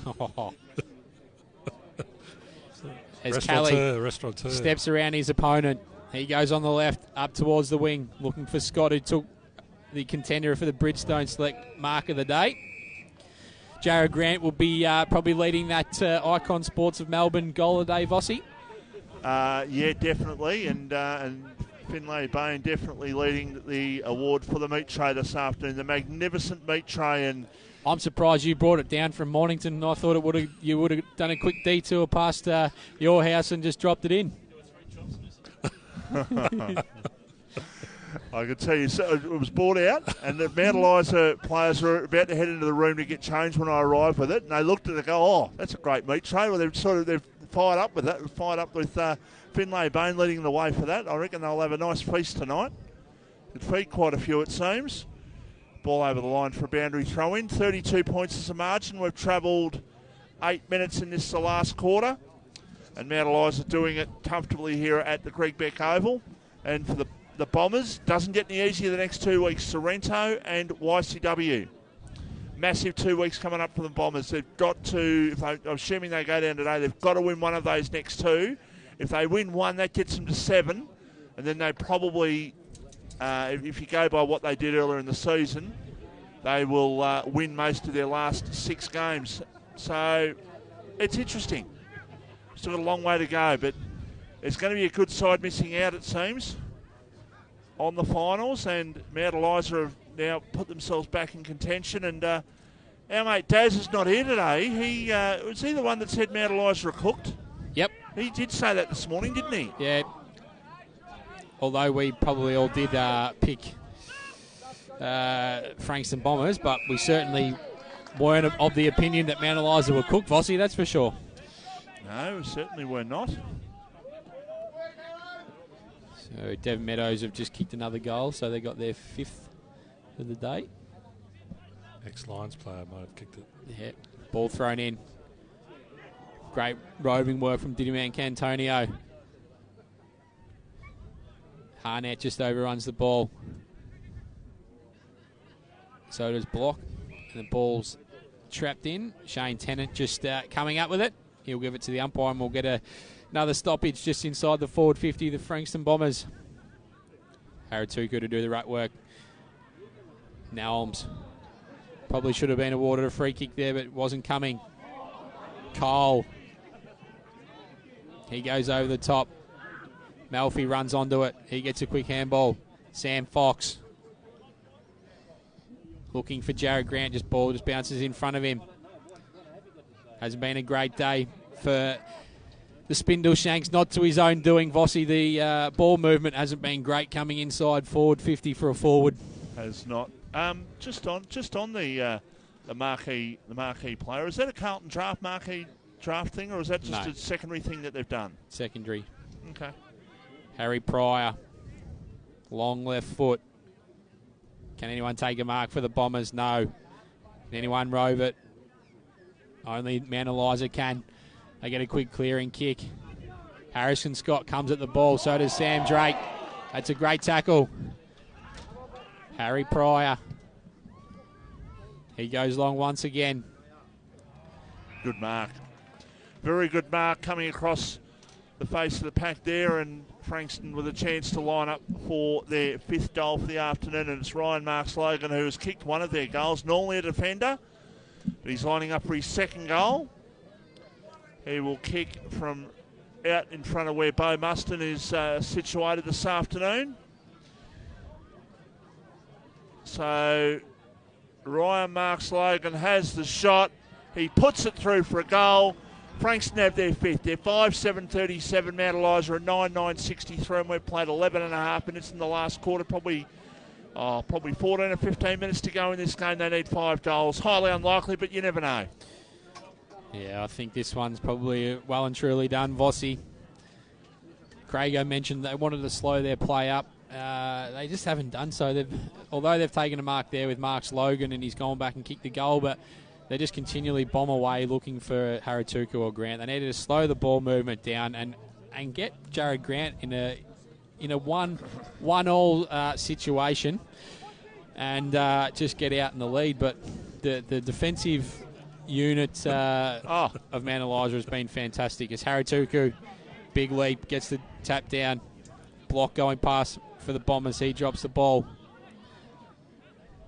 Hodder put his head over it for Mount Eliza. Handball out from Rouse. He gets another handball out wide to Hodder. Advantage has been paid, but they're going to bring it back.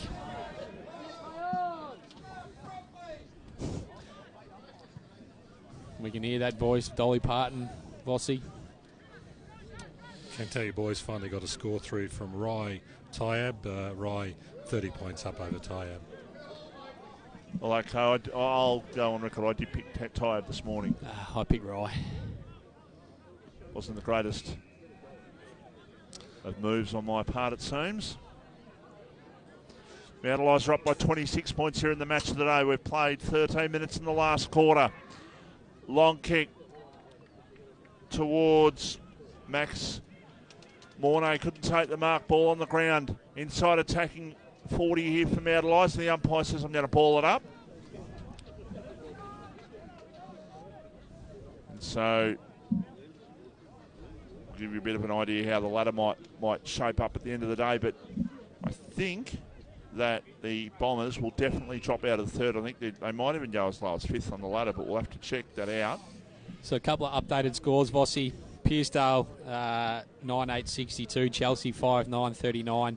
Lang Warren 20 goals, 15, 135 to on top of Hastings 3-4-22. Somerville have kicked away 15-3-93 to 11-11-77. Mornington have kicked away from Crib Point 9-13 to 7-4. Apologies, we've been saying 2nd and 3rd. Of course, with Dramana winning last week and Sereno winning last week, of course, they've split Mount Eliza up. Mount Eliza are 3rd, Bombers are 5th heading into this game. Now, Bomb Beach win that game by enough, they could potentially go ahead of Frankston, knock Frankston out of the 5 heading into tonight. Vossi, Volatile might be coming out. Frankston YCW 16-8-104 to Pines, 8 behind. Oh, wow. And Pines, remembering, have beaten Bomb Beach, Sorrento and Mount Eliza recently. That's a very interesting scoreline, that one. For Frankston Bombers trying to work it out of that defensive 50. Luke Hodder lays a great tackle for Mount Eliza and he'll win a free kick. The only one that I know of is the day at Rye when Rye kept Rosebud goalless. I think Rosebud took 20 behind. Yeah. You're still laughing at that one. That obviously pleases you immensely when that story's told. Here's an opportunity for Finlay Bain.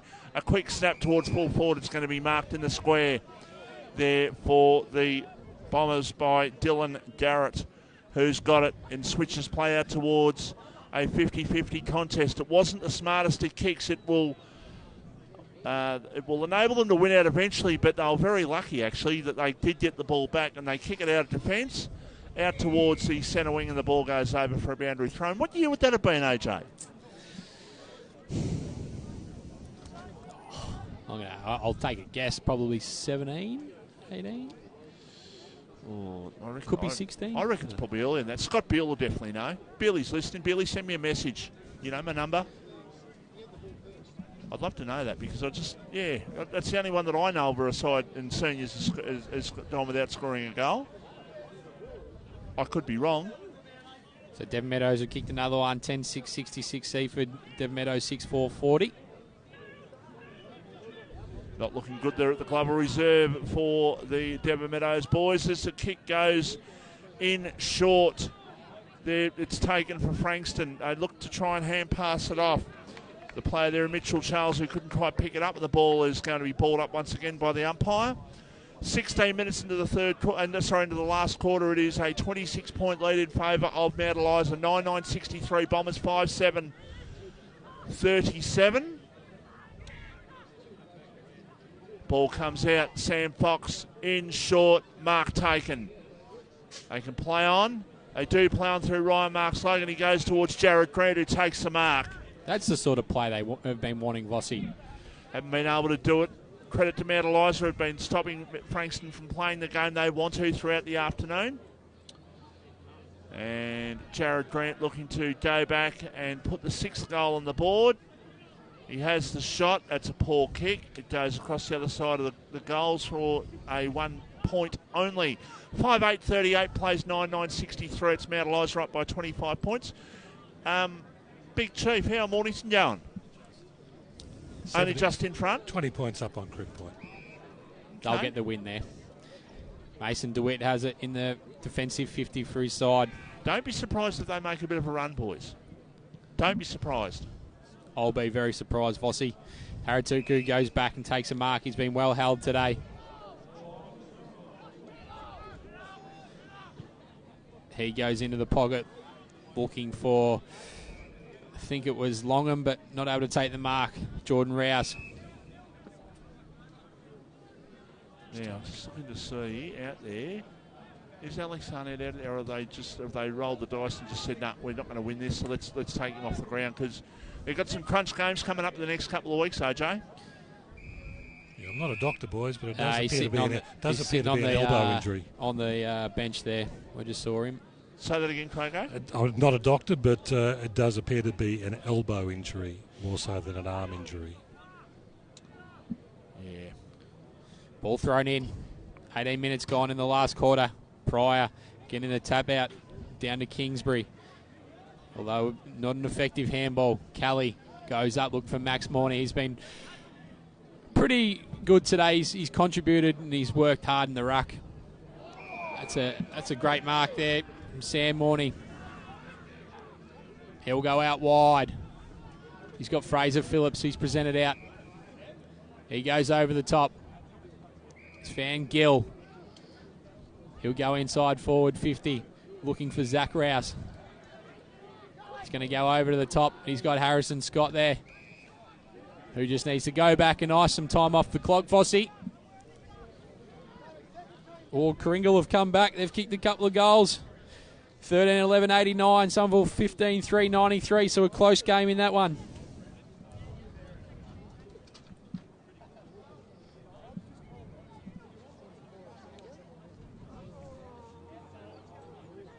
So Mount Eliza with the opportunity to score their 10th goal for the afternoon. As the shot misses.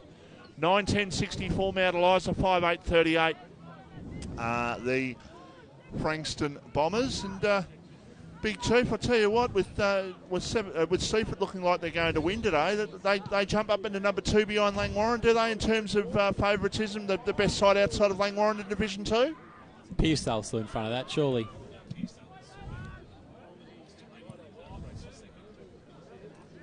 They're going well, Seaford. They're going very well. Tell you what, we've got a huge game next week, AJ, haven't we? We certainly do. Looking forward to it. Seaford and Chelsea. In the Super Box, I was about to say that. Hopefully it'll be fully stocked. Might have to get on to Donnie O'Neill early. Let him know we're coming down. Make sure that the bacon and eggs are still cooking for Michael Voss when he gets there. If not, make sure hot dogs are available, soft rolls. Frankston Bombers clear. And Haratuku takes a great contested mark. He just smashes the pack. He goes into the middle. Finding Chapman. He goes over the top by hands to Fox. He goes around the corner inside forward 50. But standing there all alone once again, Michael Voss is Shane Tennant. It's out in the full. Got to say the B&Es were quite good here today too. Thanks to the Bombers for looking after us there. Yeah, thanks to Jay Smith and his team. Very nice indeed. You're very well looked after around the Mpnfl, Michael Voss. Devon Meadows have kicked another one. So they're fighting back in that game.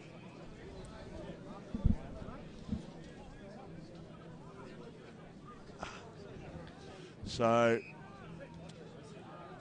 we're all into time on by nearly 2 minutes. We're 22 minutes into the last quarter.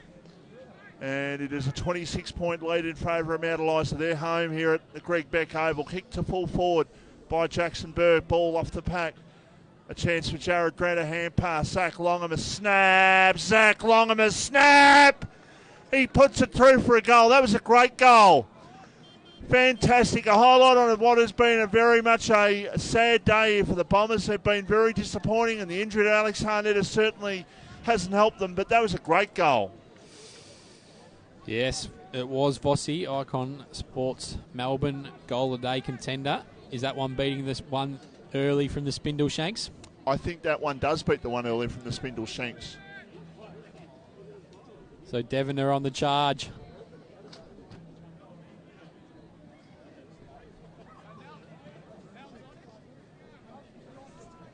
And just on Pearsdale up by 43 points in the game against Chelsea. I think I might have picked Chelsea in that one too. So Somerville 16-4, 100, playing Kringle 14-12, 96. Devon Meadows have just gone to 7 points behind, 9-5, 59, 10-6, 66. So it looks like Seaford need to get a couple of goals on the board in that one.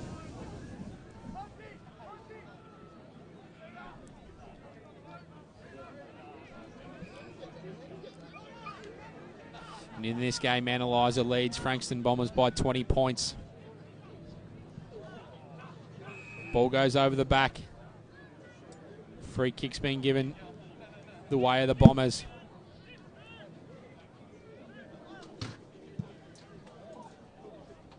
Goes with a spiral. Tennant tries to take the mark. Marks Logan down there for Frankston. Quick kick out of the pack. Goes to the dangerous spot, but standing there for Mount Eliza was Bailey Welsh. Looks like he's got a bit of cramp. Kelly, that man Finlay Bain, who's been all over it today, Vossi. Ball goes up to the wing. Mount Eliza win it through Sam Gill. He goes forward, but playing from behind was Harrison Scott, not able to affect the play. They've gone into Chapman. He's gone out wide, looking for McMillan. They've worked it out there. Have they? Little handbars in front. Are they going to turn over? Not yet. Burton in tight. Max Morney. Ball over the line. Very scrappy game now. Yeah, look, it's been magnificent conditions right throughout the afternoon, but hasn't been a high-scoring game, hasn't been the cleanest, even though the conditions have been super for football. Kringle have hit the front. 15-13, 103. Somerville 16-4, 100. Seaford have kicked another goal against Devon Meadows, so they move on to 11-6, 72, 9-5, 59. Devon Meadows. Kringle might have been listening to the footy show this morning, might have been listening to the onus that a certain Vossi put on them. Tell you what, Vossi, that head couldn't get any bigger if they do get up. You'll just be strutting around. It'll be wobbling into the station. Well, hang on. I picked Tyab, so that's not good. I picked Chelsea, that's not good. I picked the Bombers. That's not good. I haven't had a good day on the tip. What about Waganya? How are they going today? Oh, they'd be getting beaten quite comprehensively, I'm tipping. Quick kick there by Jai Block. It was towards the forward pocket. It goes over for a boundary throw-in. Now, there's a fair chance they'll be getting beaten as they, unfortunately for them, it's been a struggle for them, as you know. Boundary umpire to throw the ball back into play. Seemingly only probably a minute or so to go in this game. There's the man with the ball, Finlay Bain, who goes in short. He has had a wonderful, wonderful day, Finlay Bain. I reckon he smelt the meat tray on the way in, Vossi, and he'll be taking it home. Oh, look, unless our man Big Chief has already scoffed a few things down there and maybe substituting with a couple of, I don't know. Couple of hot dogs. Couple of drive-bys, maybe. Oh, Vossi, you're the drive-by king, mate. It's man Eliza come out of their defensive 50 once again. Braden Nelms, he's going to go out wide. Looking for Fraser Phillips. He drops the mark. And it's just trickled out, and we'll get a throw in right next to the Mount Eliza coaching box They here. are wonderful sponsors, as all our sponsors are, but Eliza Meat's a fantastic sponsor. Rumour has it that you took the meat tray home last week and didn't give it to Billy Gertz. How was your barbecue on the Sunday? First I've heard of that. Come on, Michael Voss. We're all friends here. I reckon your little boy would be happy with eating some of the meat out of that. He would be. You're not too well, your little boy. No. How's he going? Yeah, I've just got a few photos through. He's out for a little park adventure with the in-laws at the moment, so hopefully a bit of fresh air will freshen him up. Tire him out? Yeah, that'd be good. 20 points is the margin, 27.5 minutes in the last quarter. Good mark taken by Khan Haratuka. He's been a very good player this afternoon for Frankston. It's not through any fault of his that the game hasn't gone their way, that is for sure. Ball over the line for a boundary throw-in right next to the Frankston goal. So we've got an updated score from the Pearcedale-Chelsea game, and Chelsea are 2 points ahead, 11-14 to 11-12.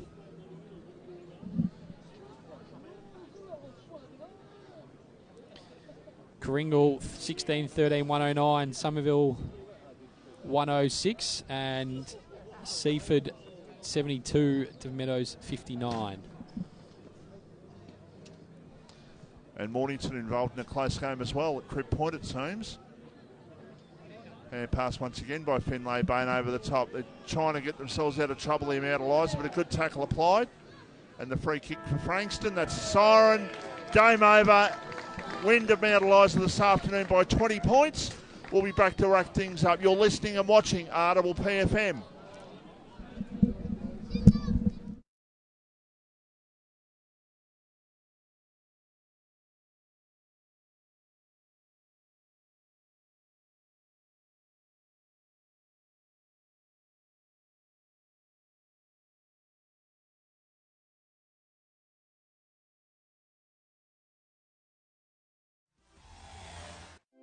Everyone knows Australia has 4 big banks, but the 5th biggest retail bank is snapping at their heels. It's a bank that's been around for over 160 years, can be found in over 500 locations nationwide, looks after over 1.8 million customers, and is regularly voted one of the most trusted brands out of all the thousands of brands in Australia. Who is this fantastic number 5? Yep, it's Bendigo Bank. The better big bank. More and more people with a taste for quality are shopping at Eliza Meats. Kevin and his lean team pride themselves on the finest cuts, from juicy steaks and roasts to high-grade mince and sausages. And Eliza Meats are the gourmet specialists. Inquire about Eliza Meats Spit Hire. Phone 9787 4473 for a mouth-watering meal fit for a king. It's all at Eliza Meats. See our sponsor Kevin at Eliza Meats, 112B Mount Eliza Way, a station sponsor. Need your property painted, but you don't want to just trust any painter with your asset? Give Wow Factor Painting Solutions a call. We're based on the Mornington Peninsula and specialise in high-quality painting solutions. We are proud members of the Master Painters Victoria and the Dulux Accredited Program. For a free quotation, visit wowfactorps.com.au or call 0475 448 285. Wow Factor Painting Solutions, a station sponsor. Battery World now open in Mornington. We know batteries. We know our 75 D23Ls from our DIN 65 LHs. And we know which is best for you. We have the range and a spark no one else can match, because we live and breathe batteries. Those beautiful boxes and cylinders that power our lives and our passions. That's why we're the batteryologists. We're Battery World. Battery World Shop 1, 43 Mornington Tyre Road.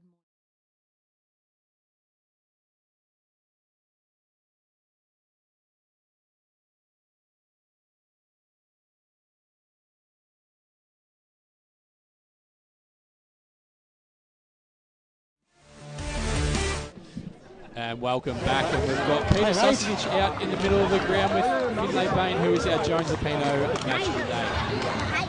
Jones Lapino does something. With me at the moment is Finn Bain. He's getting souped up for the milk. Eliza meets meat tray at the moment. Finn, tell us about the turnaround from round 2 to now. I think our game plan was just to use the shorts and run it up against them round 2 or round 1 whenever we played it. We just get the long to calm and all their tall fellas, and they just chopped it off every time. So yeah, we just tried to put some speed on the ball and get it moving so we can get over them. And a couple of players that helped you out there. I mean, Mason and Westy and all that did pretty well today. Yeah, Mason is unreal. It's a luxury being able to get him. He's a star VFL player, and they've had a couple of bouts, so getting him to play is absolutely unreal. Well, get in there while he's taking the photos, the coach. All the best. I'll grab the meat tray for you afterwards. Back thanks to Pete. Great effort by Finlay Bain and the rest of the Mount Eliza boys this afternoon. A very comprehensive win in the end. It certainly was, and we spoke to Steve Bradle at 3/4 time, but he's out there with Suss now in the middle of the ground. With me at the moment, Steve Bradle. Steve, how you been? Very good, Suss, thank you. No, it was a great day. We didn't expect this. We thought the Frankston side would be a lot bigger and a lot stronger, but you outpaced them. You blokes are very good judges, Suss. I've always said that. Right? You're very good judges. Just be mindful, we might get ready on the dump button there. But tell us, any special preparations for today? None whatsoever. 7 players in, 7 players out, not by choice. Yep. Just by how it works. We had a couple of VFL guys told the rest. We had a couple of guys gone to Bali with got the weeks mixed up wrong with the weeks. So we just dealt with it. We got great depth, and I think that actually helped, because those guys come with a bit of energy that we may have lacked in the last couple of weeks. Those 7 that came in, 5 were not first gamers, but 5 had come up, and they were really, really good all day. And I'm not being detrimental or anything, but you looked a lot taller out there today and a lot more stronger. Well, I think that's normal. We just didn't have any energy the last couple of weeks. And then we have no excuses. The 6 we played in a row, they're pretty young. Yep. So we played real strong footy for 6, and we were getting told we were really good at it. YC come to play, give us a bit of a touch-up, and then Pines, we have more touches, more inside 50s. They just come put some heat on us.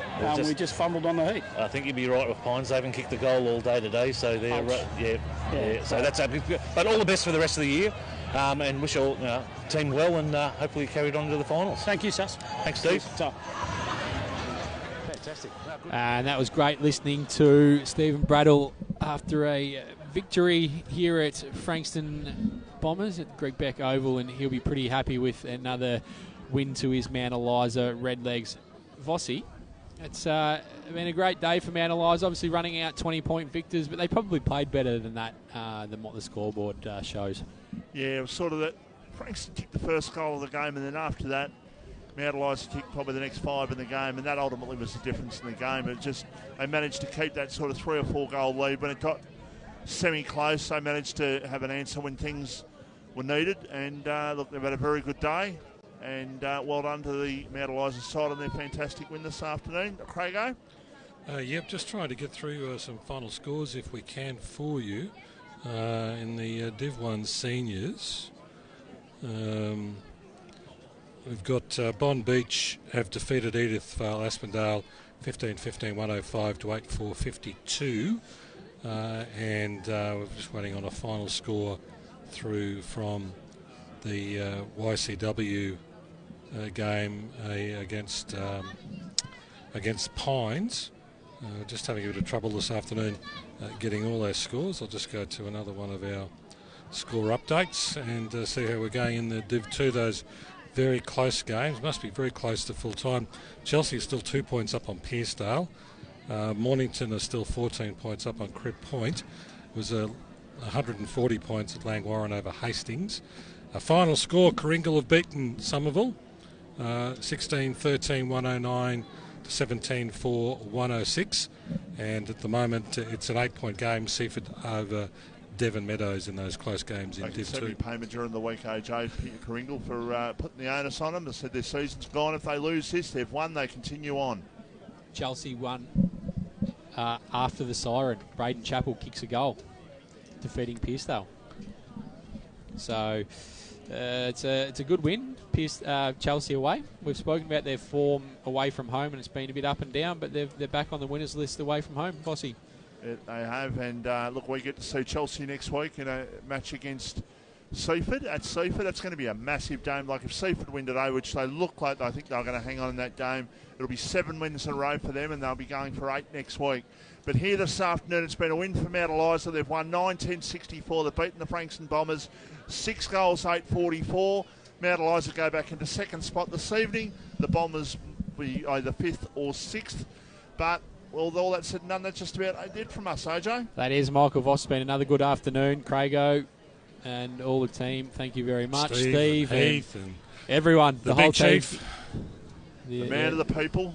So, another good game here we've seen in Division 1. We'll be back next week in the Seaford-Chelsea match of the day.